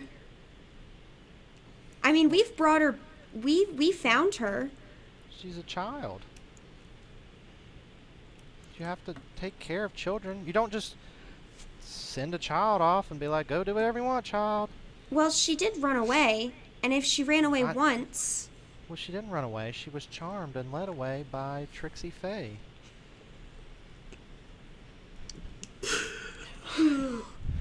I don't know if that's true, but they typically have fairly The tricksy. woodcutter saw the rabbit leading her away. The woodcutter's like, yeah. Can I roll like persuasion or something to see how well I can persuade them that she wasn't kidnapped? Sure. Okay, I am going to try to persuade them that she wasn't kidnapped by, I don't know, my knowledge. Yeah. Not great. So you make this case. You see a couple people on the sides that are just sort of like, yeah, I mean, maybe, but the town as a whole still seems a little unconvinced. Okay. And what do you value a child's life in your town? Like, does anybody have children there? Like that they're seems like they're with. And I'll point to one of them, like, if one of your children was missing, what would the value of your child's life be? The child's life is priceless, of course. Okay. What about you with no children? Sort of nods and is like, yeah, like you can't Would you? price on a child's life. Whoever wrote this contract put 25 gold, and he pulls out like a satchel, and he's like, "Yeah, I guess I could buy 4 kids." Well, we weren't paying for their lives; we were paying for you to return them, and also we didn't feel like you would do it for priceless. If we were just like, "Well, their lives are priceless. Sorry, can you go get their children for us?" We know that ventures come here; they want money. This is all the money we can afford. You haven't conveyed that sense to us of pricelessness to this child. You hear the lady who's an alchemist say, "Are you trying to extort us? Do you have her? Are you trying to get more money out of us?" And she goes, I don't think care they're trying about to the get money. more money. The child's life is priceless. Have you gotten the child? We know where she is. We might be able to convince her to come back, but you need to convince us how we're going to convince her. She doesn't think you want to. Yeah, she doesn't want to come back. We talked to her. We found her. We know where she is, but she didn't want to come back with us. And they said, well, she's obviously charmed. She isn't. I looked into it. Then you're obviously charmed. I'm not. Would you know? Would you say you were charmed if you were charmed? Yes. We've dealt absolutely. with a lot of charmed people in this town. Are there any magic people in your town that can verify that we're not charmed for you? No. Darn it.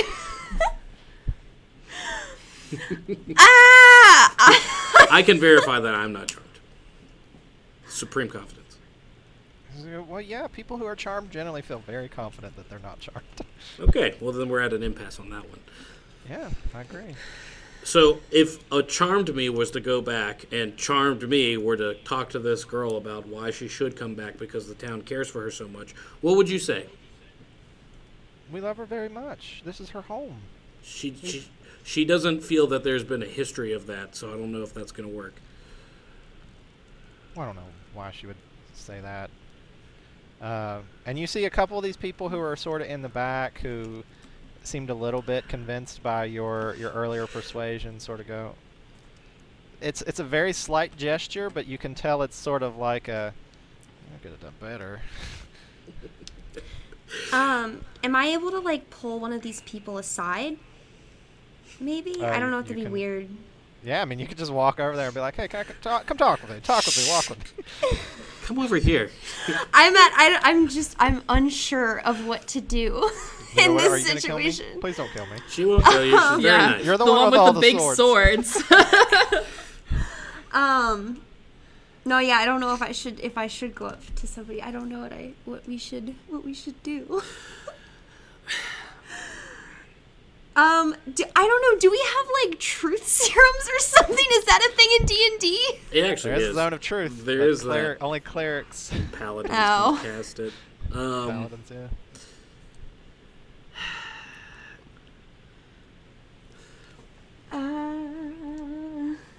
What would you do with her when she came back? Would she continue living on her own in an empty house?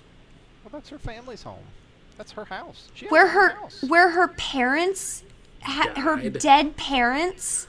Well, I mean, we got rid of the bodies. We buried them. Do you know how traumatic it would be to live in a You house? expect us to build a new house? Then take her Poor into one of town. your own homes. She's a person. They're all a little full. These are they're genuinely like these are small huts. There's not that many of them, but I mean, sure, you're making a logical argument. That is very traumatic for a little girl. We Have all you been- had people die. That's just the nature of the world. And do you leave the people who are surviving alone with their grief? I'm living in the house where 5 generations of my family have died. Alone, and no one comes and checks on you? I'm And alone some.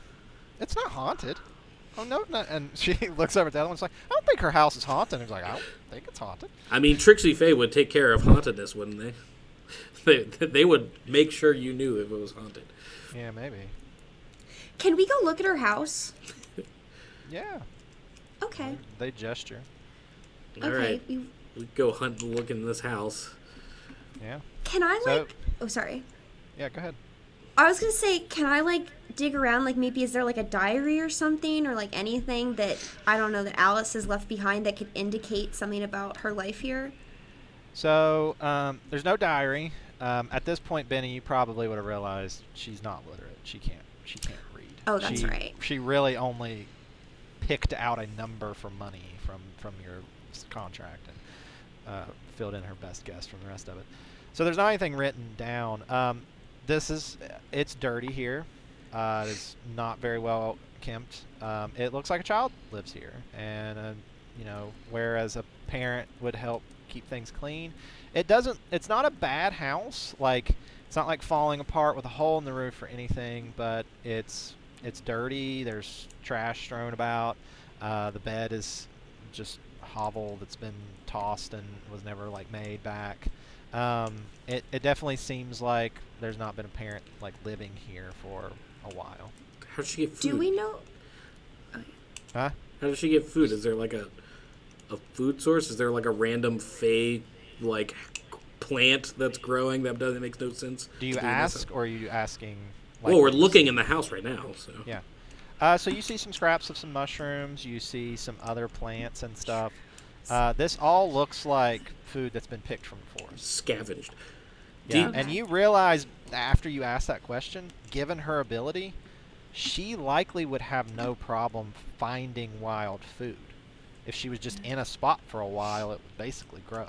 And so she could just forage for things fairly easily because she makes her own. What you see here among the remnants, some of this very much does look like Fey, like plants that would grow in the Feywild but have grown in the prime material plane. Can Yeah. I walk back out upset and just kind of be like, hey, these are horrible conditions, and it doesn't look like there's any food that she would have gotten from the village. She does really good collecting food on her own. We all collect food. Yeah, she lives in squalor. You're 13 years old. You're a community. You should be able to provide better than this. I mean, you could do much better. You're trash people. I'm leaving. Also, just one more thing really quickly. Do you have another child here about Alice's age? That's not a question I thought I was going to have to answer. Let's find out. Random child generator. Random child generator. Oh my god. Wait, actually? Nope. I don't like this. Don't like this. Nope. Oldest kid aside from Alice appears to be 2. Okay, teenager, maybe? I can roll a d20 Oh my and see God. what we get. It's got to come up older than Alice, though. Yeah, there's an 18. Okay. When did you know how to read by? I don't know how to read. Yeah, they don't know. You know how to read? Looks at somebody Okay, else and is okay. like, I don't know how to read. Okay, I just wanted to make sure this wasn't like Alice was like, they were neglecting her. Okay, so this is normal. Education's for the not village. something That we're makes suffering sense. for, but There's- basic yeah, like there's no human school here. needs. I mean, come on, they're a community. You got to really band together and not let one of your children of your community just kind of figure it out.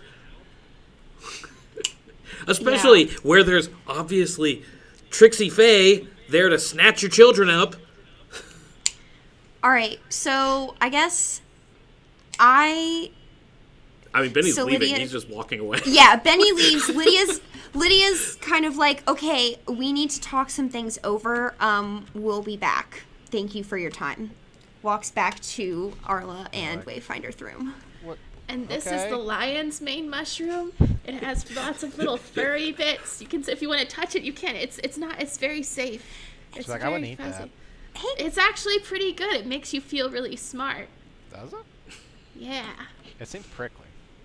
It's soft. Soft little lion. But it's got hair on it. But it's cool. Look at how cool it is. Alice, is there anyone that you're really close with in this village? Or that anyone that you have a strong connection to? No, I don't like those people. I'm gonna be fixing an alarm like at the edge of the woods after we pass the edge, just to make Guys, sure can we go home now? no one follows us. But I mean, yeah, this isn't a good home, sure, but are you sure the queen is who you want to spend your time with? I'm not entirely convinced that she has your best interest in mind either.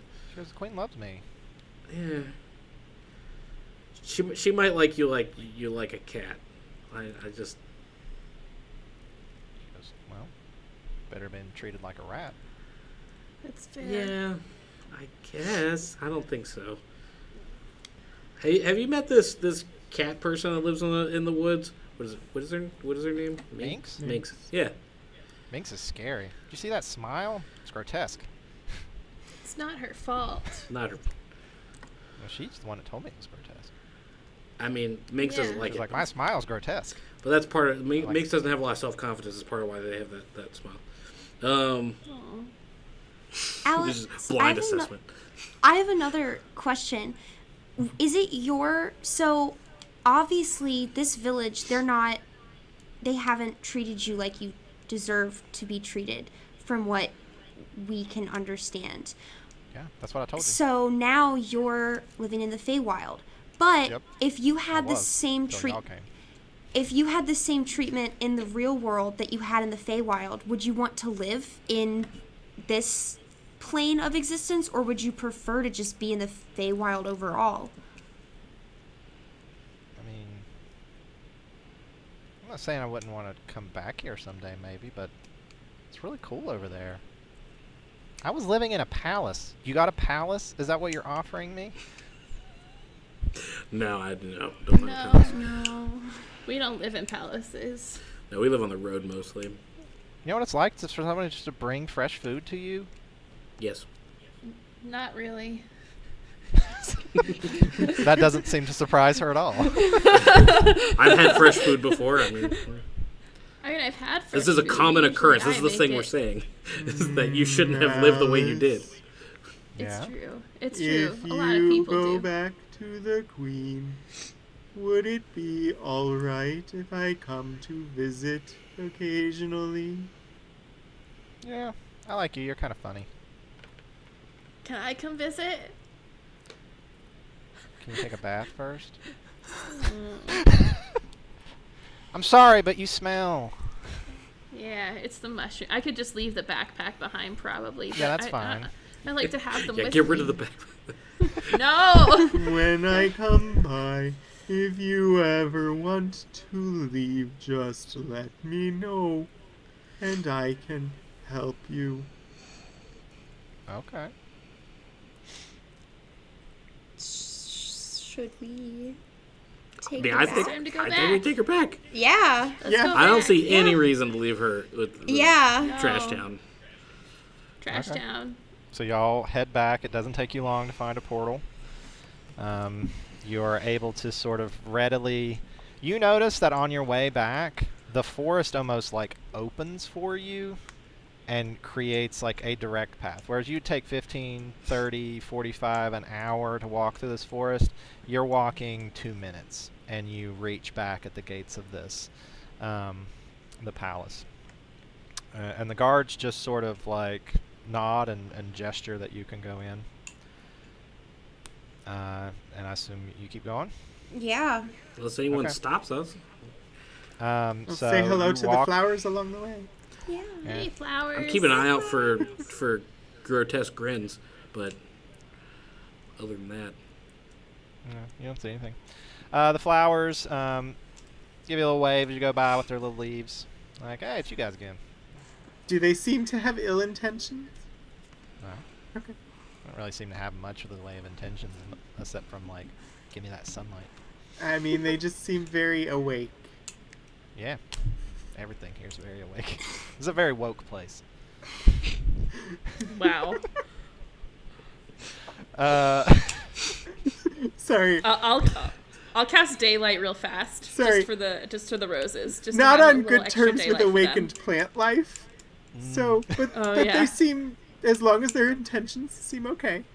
Yep. They I'll just give them some extra daylight as we they're walk. like, ah! gimme.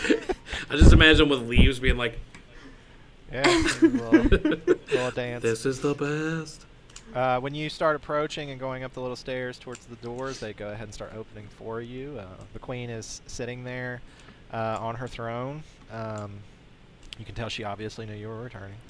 And Barty is there. It's much the same scene that you entered before. Has anything significant changed? Like in the visual appearance of any person or the room or anything? No, not really. Okay. What is Like Barty? people are sort of chatting, like lightly, like you might in like a church before a session started, sort of thing. But no one seems really any different. The guards are all still being very stoic and like standing along the walls with their weapons and shields. What's Barty's vibe? Like, does he look nervous? Does he look No, not really. He's standing there. just chill? Yeah. Just feeling chill? Unless you Wayfinder say, what's your through. vibe, Barty? Then he's... Yeah, what's your vibe, Bart? What's your vibe? What you got there, Wayfinder through? I saw you try to talk a couple No, times. it's and- fine. Sorry. Hello, Queen Sept. We have brought Alice back to you. She has said that it would be okay if I come to visit occasionally. You are my guest. You have given me 3 wondrous gifts. I will accept you in your return to visit Alice, so long as she wills it. Thank you, dear Queen. And I'll bow. She likes that. I mean, open and shut case to me. Okay. So when Alice comes trotting up, you notice everybody else here is following like very clearly defined like court rules. Alice has not followed any court rules that you've been able to tell, and she just like, you know, y'all came up to a spot and you almost instinctively knew this is where guests stand and as they approach the throne and stuff. And she just like trots up the stairs, and she's like, hey, and she comes over and sits by the queen, like up in her lap on the throne, and the queen sort of puts her arm around her and says, does the queen's affection for her seem genuine? you can roll me an insight check. Oh, no. Historically bad insight checks. What if I get a nat 20 and everything we've done so far is wrong? Wait, that wasn't me. That was me. You It both wasn't a got nat 20. You both got 19s. Hey, Does she hey! pass the vibe check? Do you think her feel? She is not like an outwardly emotional person. You can tell that. It's part of their regal. But you there's a moment where you think back when she called Bartholomew little Barty, Alice did, and she sort of grinned and laughed. You think she does genuinely care for her? Aw. Yay! Okay, Arla's like, hey, I think it'd be really cool if she was able to read. I think it'd be fun for her. I think she'd like it. She has the option of learning to read if she so wishes. We have many books here in the palace. Well, she might need some help learning. You could help her. Bartholomew is an excellent instructor. Cool. How tall is Bartholomew? He's like 3 feet. Oh, so we're like the same height. Can I give So- him a head pat? He's like, what? Oh, I'm sorry. Did not pass the vibe check. He's like, I'm not a rabbit, you know. You should ask for permission first. Yes, Consent is important. I'm sorry, Bartholomew. I'm sorry. In the human world, usually we pet animals, so I know, apologize. I'm from the human world. Oh, that's fine. I get lots of head pats too if it makes you feel any better. Well, when I was a gnome, I didn't like people patting my head then, so why would I like You were it? a gnome? Yeah, Ah, that's fun. accidentally turned myself into a rabbit. I'm sorry, It's okay, I like it. Bartholomew. It's fine. I like being a rabbit. Nobody used to pat my head here. So now. It's like I imagine there's like a little counter behind him. That's just like Did Alice see his reaction having his head pat? Does Alice have like Devious oh, eyes. I'm gonna do this now? Yeah, she Devious does. eyes? You can tell Excellent. she's probably pat his head multiple times, and he this reaction is a long string of head pats that are really just getting out of control. Lydia, He's, like, curling up his nose. Lydia profusely apologizes and gives him some things from her bag from the forest in hopes of appeasing him because she feels bad. He's like, Trinkets. it's okay, you didn't know, but don't do it again. Okay. I mean, I think we're done. I think that's it.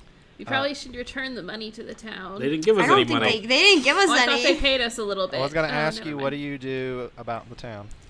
Maybe we can help Go. them. I mean, well, Just leave? Arla I don't know. and I, well, at least I don't know. We could at least help them with their businesses because we don't want them to, like, starve and die, obviously. They presumably think that people are very self-sufficient and can feed themselves if left alone. So treat them as they treat others. We could definitely help them. I could show them some mushrooms, and maybe we could like start a mushroom log so that way they could grow more mushrooms for alchemical reasons. Yeah, Arla and I can take care of that. I'm just thinking of like a ledger, like a mushroom log of all. Oh, she's got a mushroom. Oh, did you want to see the mushroom log? No, I've seen it. All right, Many, so if your many. plan, we've got Arla and Lydia are going to help the town be more self-sufficient versus relying on this little girl's latent abilities. Benny seems content with just letting them be. I mean, Wayfinder Throne. he'll hang out. Stay with the group. He'll vibe. We'll have a little I think hangout. Wayfinder Throom would hang around in the area for a little while to make sure that they don't try to send more people after Alice, but then they wouldn't try to go back into the village. They're going to stay on the outskirts and just observe. They're not going to confront. They would prefer if we just never returned to the village. Yeah. Aren't they also going to visit Alice once in a while? Yes. Yay! Oh, that makes me very happy. Eventually, I assume at some point, Wayfinder Throom will, blow bubbles with their trunk for Alice, things like that. Yeah. Y'all have completed this one shot. Thank you for playing. Yay! I hope you enjoyed it. We may... Okay, what was really going What on? was the real answer? What was really Is happening? she doomed? She is not doomed. So the thing that you didn't learn, the queen would tell you, but you do have to sort of investigate. The queen, while her power is that those around her love her, her power comes from loving another. And she recently lost her partner and has been looking for someone to love so that she doesn't. Two reasons. One, she's lonely, and two, she knows that her position depends on her loving another creature. And she is heavily suspicious of other fae. You might not have picked up, there's some subtle clues in the stained glass that there have been multiple attempts on her kingdom, which is partially why she doesn't let people in without proving themselves. And they've mostly come from other fae kingdoms and other archfae, so she does not want that person who she puts in a position close to her to be a fae creature. So she specifically sent Barty to the material plane to find someone, and she trusts his judgment and was like, whoever you find, I'm sure we can either figure out if I can grow to love this person or not. And she does genuinely seem to care about Alice and knows that Alice is a human and won't live nearly as long as she will as an archfey living in the Feywild, but doesn't really matter. That's just what she needs. Aww. To get through the near recent future Yay. Near recent future, of the Feywild. somewhat further. Man, it's really disconcerting when a character has your actual name every single time. I'm like, There were what's some happening? moments when somebody was like, "What does Alice do?" And I was like, I don't know. Oh no, wait, that's not the Alice. Yeah. I was very confused. It took me a minute. I was very confused at the end when you, Alice, were talking about Alice, and why are you talking about yourself in the third person? It takes me a second. Honestly, But I did. Oh, sorry, go go. ahead. No, Yeah, go. go ahead. You can go for it. I've got other things about like what was happening behind the scenes Okay. for you, but I want to hear what you have to say. Okay, no, I was just gonna say, I was honestly, like, I was on board with the queen, but then she, like, straight up took Benny's heart, like, Yeah. She as, does like, give that back to you. though. Oh, yeah, I mean, I if feel we were that's still excellent. playing, Benny was going to be like, I believe you need to return something. yeah, but that obviously. literally threw me off so much, because I was like, that's horrifying, but probably for Faye, that's, like, totally just like, whatever, it's just like a handshake, like, Well, I mean, it is definitely, like, super scary, but... well, yeah. Well, so Yeah. to be honest, she didn't know if you were just gonna we're just gonna take this girl back, give her back to the town, and make this money. I ain't And so rolling she was deception like- rolls. Yeah, so she was like, well, I mean, whether you deceive her or not, she doesn't really care. She's like, I fully have the ability, and you were willing to agree, and you should know that making an agreement with the Fae is very dangerous, just in general. And so it's a power she has if you agree to it. And so she's like, yeah, I'll hold on to your heart as collateral. Jeez. So I have no idea where that voice came from. It was excellent. I loved it. Oh I my don't know gosh. how I ended up. Like, I wanted to do, like, something deeper and definitely a slower pace of speech. I did not intend to sound like a Thermian from Galaxy Quest, which is the direction it went. It's great. It was I loved excellent. it. It was great. It was really Great good. work with the tasks. Each one of them just had a criteria for success, and how you get there was very open. Y'all got to most of them actually pretty quickly. Well, actually, a lot quicker than the playtest did for most of them. The playtest tried to steal the trophy. They put a lot of effort into stealing that trophy. I was like, mean, we can't steal it. Yeah. That was was my tried. first instinct, Yeah. was Yeah. to steal it with a duplicate. But once the second that you couldn't pick, like the second that it knows if you've run around the Feywild 4 times, I was like, we have to think about a round. They also did attempt to run around the Feywild 4 times. Oh I god. was like, no. no, there's got to be some way to run around to satisfy the condition. And it was Y'all like, also, there's sand. yeah.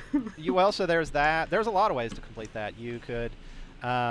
They drew a picture of the portal before they entered because one of the characters wanted to keep track of like strange things they were seeing, and they just walked around the portal 4 times. You could create a mirror ball and have it reflect the Feywild and walk around it 4 times.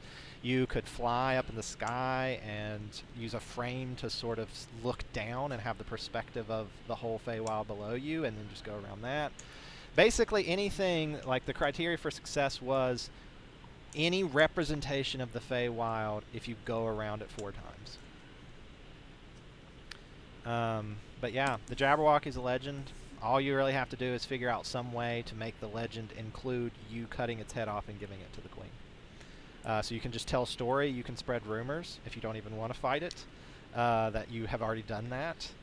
You can make a fake head. That was also actually explicitly listed. So in the document, I have like 3 or 4 like ways that I was like, these seem like the most obvious ways, but really these are the criteria. As long as they meet this, they pass. Yeah, I had mold earth, and I was like, I guess we could, like, I could probably mold a pretty reasonable head out of earth because it's like a 5-foot cube or something like that. But Darn it was better that we had a head that we could feed tea to. And It was- and Yeah, That's it was true. extra That's fun. very true.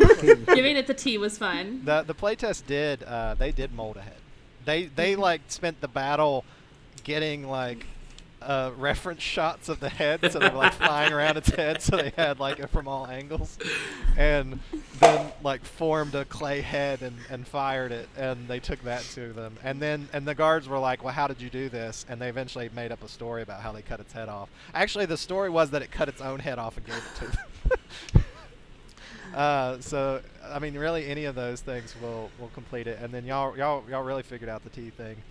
That was pretty fun. quickly. You could also have just like made a pool of water and used the reflection of the stars in it and boiled tea from that. You could have made like Your a layer of definitely did. water over between you and the stars and made tea from that. Like anything that a representation of the stars or the stars themselves, because they can be plucked, are used in the creation of a cup of tea means I that did you will succeed. quite enjoy the Mad Hatter. Yeah. That was good. Timony. So they put in the playtest, they put the stars back up in the sky. Like they got them all and put them in a big bag and poured hot water on it and squeezed the tea out of the bag. And then they just tossed all the stars back up in the sky, and it just started raining on it. And there was a long period where he just complained to them about how wet the stars were and how they were ruined now. It was very enjoyable. I had a lot of fun. So I hope my video turns out okay. I had to swap cameras in the middle of that. I'm sure you saw, like, very early on. I saw that. And I was like, shoot, I'm just going to use my webcam, which doesn't look, it's very grainy, but I was like, Alice has got this. I feel like she'll come back. This laptop is very warm. Some video better than no video.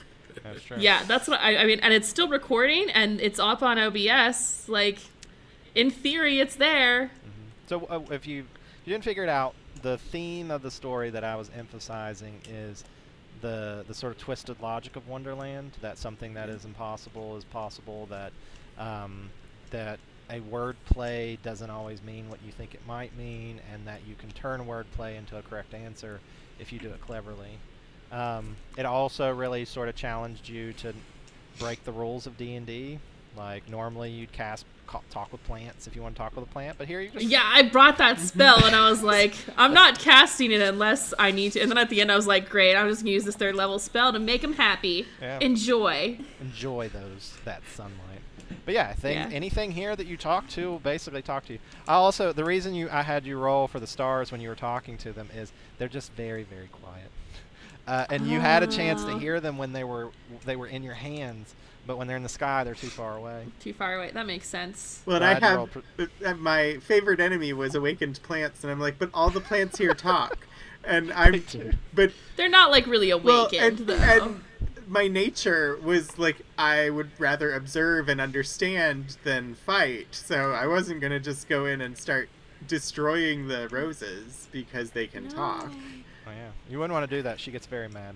So I will be clear, attacking her would have been probably the worst thing you could have done. She's an archfey. Like, what? Yeah, she's like level 200 kabillion. Yeah, she has an ability called, like, Mass Dominate, where anyone within her realm she can instantly call to her defense. So you would have had to have essentially fought everyone that was in the courtroom if you had attacked any of them. Really, she doesn't care if you voice, like, or view violence as a potential answer. She has no real need of you. So could we have died? Like, so the way you can end a campaign, can you just, like, die and then it's like, oh, that's it? Yeah, it's called TPK, total party kill. That would have been sad, but I didn't expect by the time you got there. There's usually enough. There was enough indication that she's dangerous and that attacking is not the way to solve this. Oh, definitely. It really isn't. Although another thing, if you try to charm someone in her within her realm, she knows instantly, and she will reach out to you with her voice, and essentially punish you and break the charm, because she is not about other people. Because that's how other people have tried to take her over. They've tried to, like, instill essentially, like, undercover agents within her court and stuff. So she keeps an eye on people attempting to take over the hearts of her subjects. I had fun when I tried to do an attack and didn't know how to roll because I never play anything but spellcasters. It was interesting. That was funny. It took me a little bit to get used to Foundry, but it's not too bad. Yeah. I like it. Yeah, it works pretty well once you play with it for a little while. Danny, how was this? Was your first session? How do you feel? It was good. It wasn't scary or anything. It was very enjoyable. You did really well. There were multiple times that before y'all even got to the place to deal with the problem, you were like, what if we did this? And I was like, that's a right answer. If they do what she said, they'll succeed at this pretty much immediately. Well, and you right when we needed to, like, talk to people, you stepped forward and had the conversation in character. You did really, really good. Yeah, really well. Yeah. There was you. part of me that was like, I feel like Danny will do really well at this, even because you haven't played D&D before. Oh, yeah.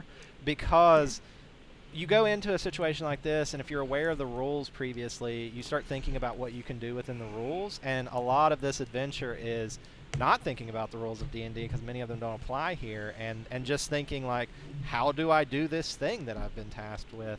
And you actually did that really well. Oh, Yeah, thank you. I actually approached it differently than regular D&D. I approached it more the way that I would approach things in the Cypher system, which is more like thinking of it as a scene, like you would watching like television or something, and here's a scene and what makes sense within the scene instead of an encounter like you would think of in D&D. Yeah, it went really well. Very proud of y'all. You actually touched on a lot more of the little Easter eggs too than the other group did, like Minx and who like. I don't think the playtest actually even asked Minx's name, and they didn't find out that Minx is cursed. You didn't solve Minx's curse, but that's a hard thing to do. We can come back and do a greater Come back, restoration. solve Yeah. I don't know how we would make Minx happy.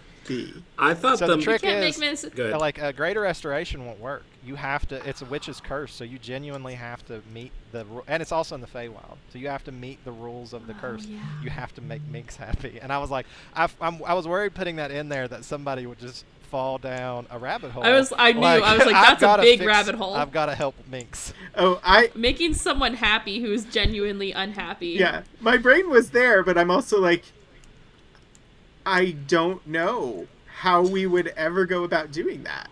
I assumed Yeah. that if Minx was a part of the solution for Alice, that Minx would present themselves to us either leaving or coming back. And if that was it, my plan was to figure out the nature of Minx's unhappiness and seeing if Alice's like teenage wonderment goes with Minx's like want for maybe companionship or something similar to what the Queen has. So that was where my head was at, but Minx didn't show back up, so I was like, well, if they're not going to show back up, then this is probably not part of the solution, so I'm not going to worry Minx about is primarily there to offer y'all hints if you get stuck. it. Okay. Y'all also didn't. Minx didn't show up nearly as often for y'all as they did for the playtest group. Oh. Which is, Are they there for like to give help if stuff if you, starts look to up go them. can't bad? figure it out, Minx shows up Yeah. and is like, "Why are you doing that? You should." So I mean, like, there's some pretty strict things Minx will offer. Like, if you can't figure out the caucus race, they'll say, "Well, I think you have to go around the Feywild," but that seems really hard to do if you were trying to run, and like that's your clue of figuring it out. And the T, they're like, you know, have some things about like you can take the stars, like. And then figuring out like how to actually do that.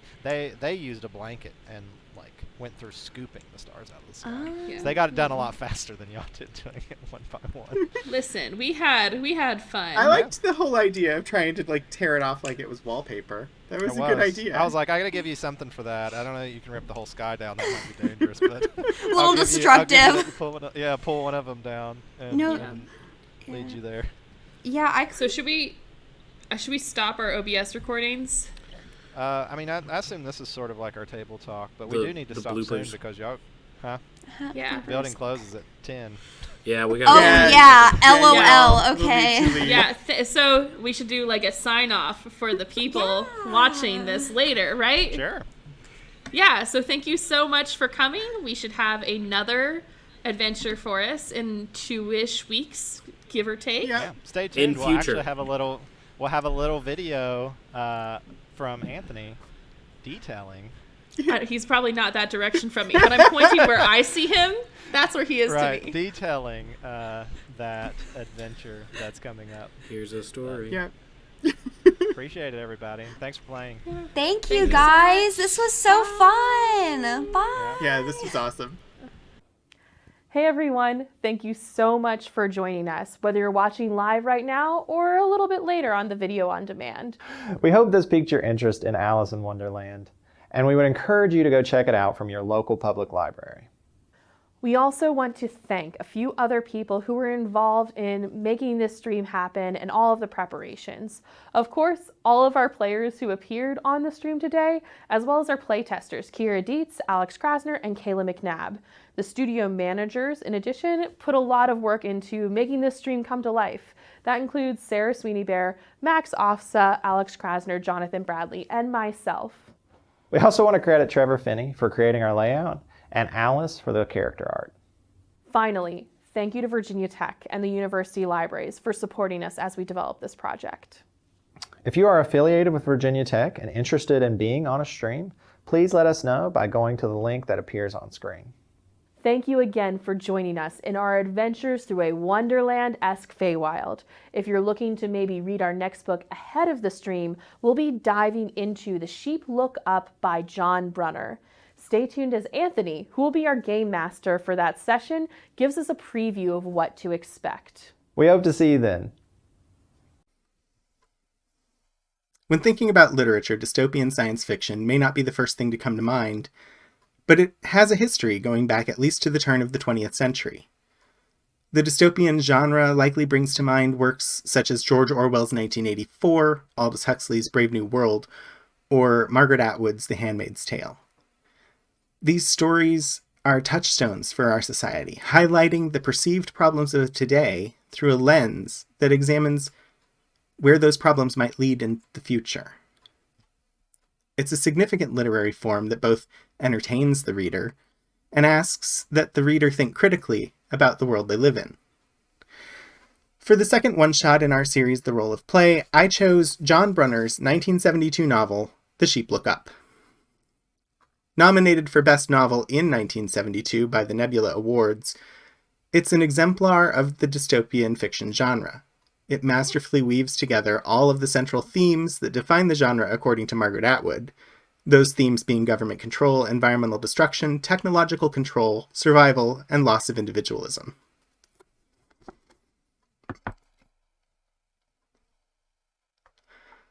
At the beginning of the novel, rivers are burning, people in urban areas wear filter masks when heading outdoors. There are oxygen machines where one can buy some air for a quarter, if they have a quarter. Beaches are so polluted that people are beginning to vacation in the mountains. Wars rage in Central America, North Africa, and Southeast Asia, the result of American imperialism, and the death of the Mediterranean Sea from pollution. President Prexy dismisses problems out of hand with short quips about the glory of the United States.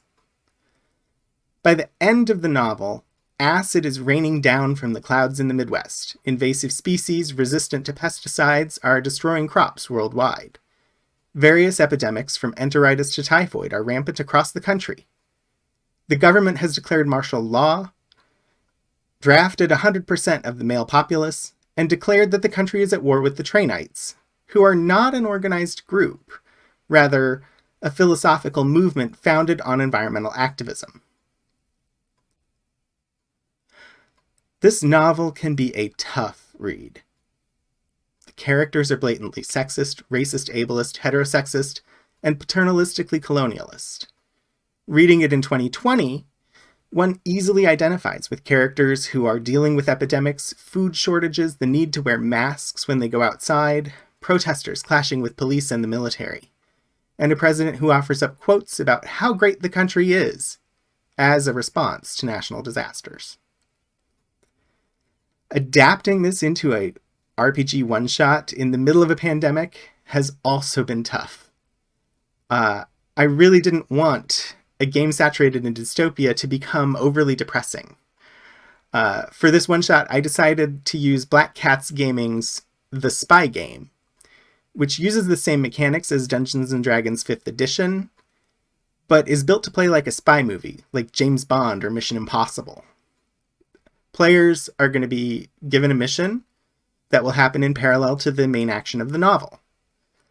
As members of a spy organization, they will have more agency than the characters in the novel to address the problems of this dystopian world, and hopefully that makes for an enjoyable gaming experience. I hope you enjoy my one-shot based on John Brunner's The Sheep Look Up, and that you'll join us again in the future for more The Role of Play.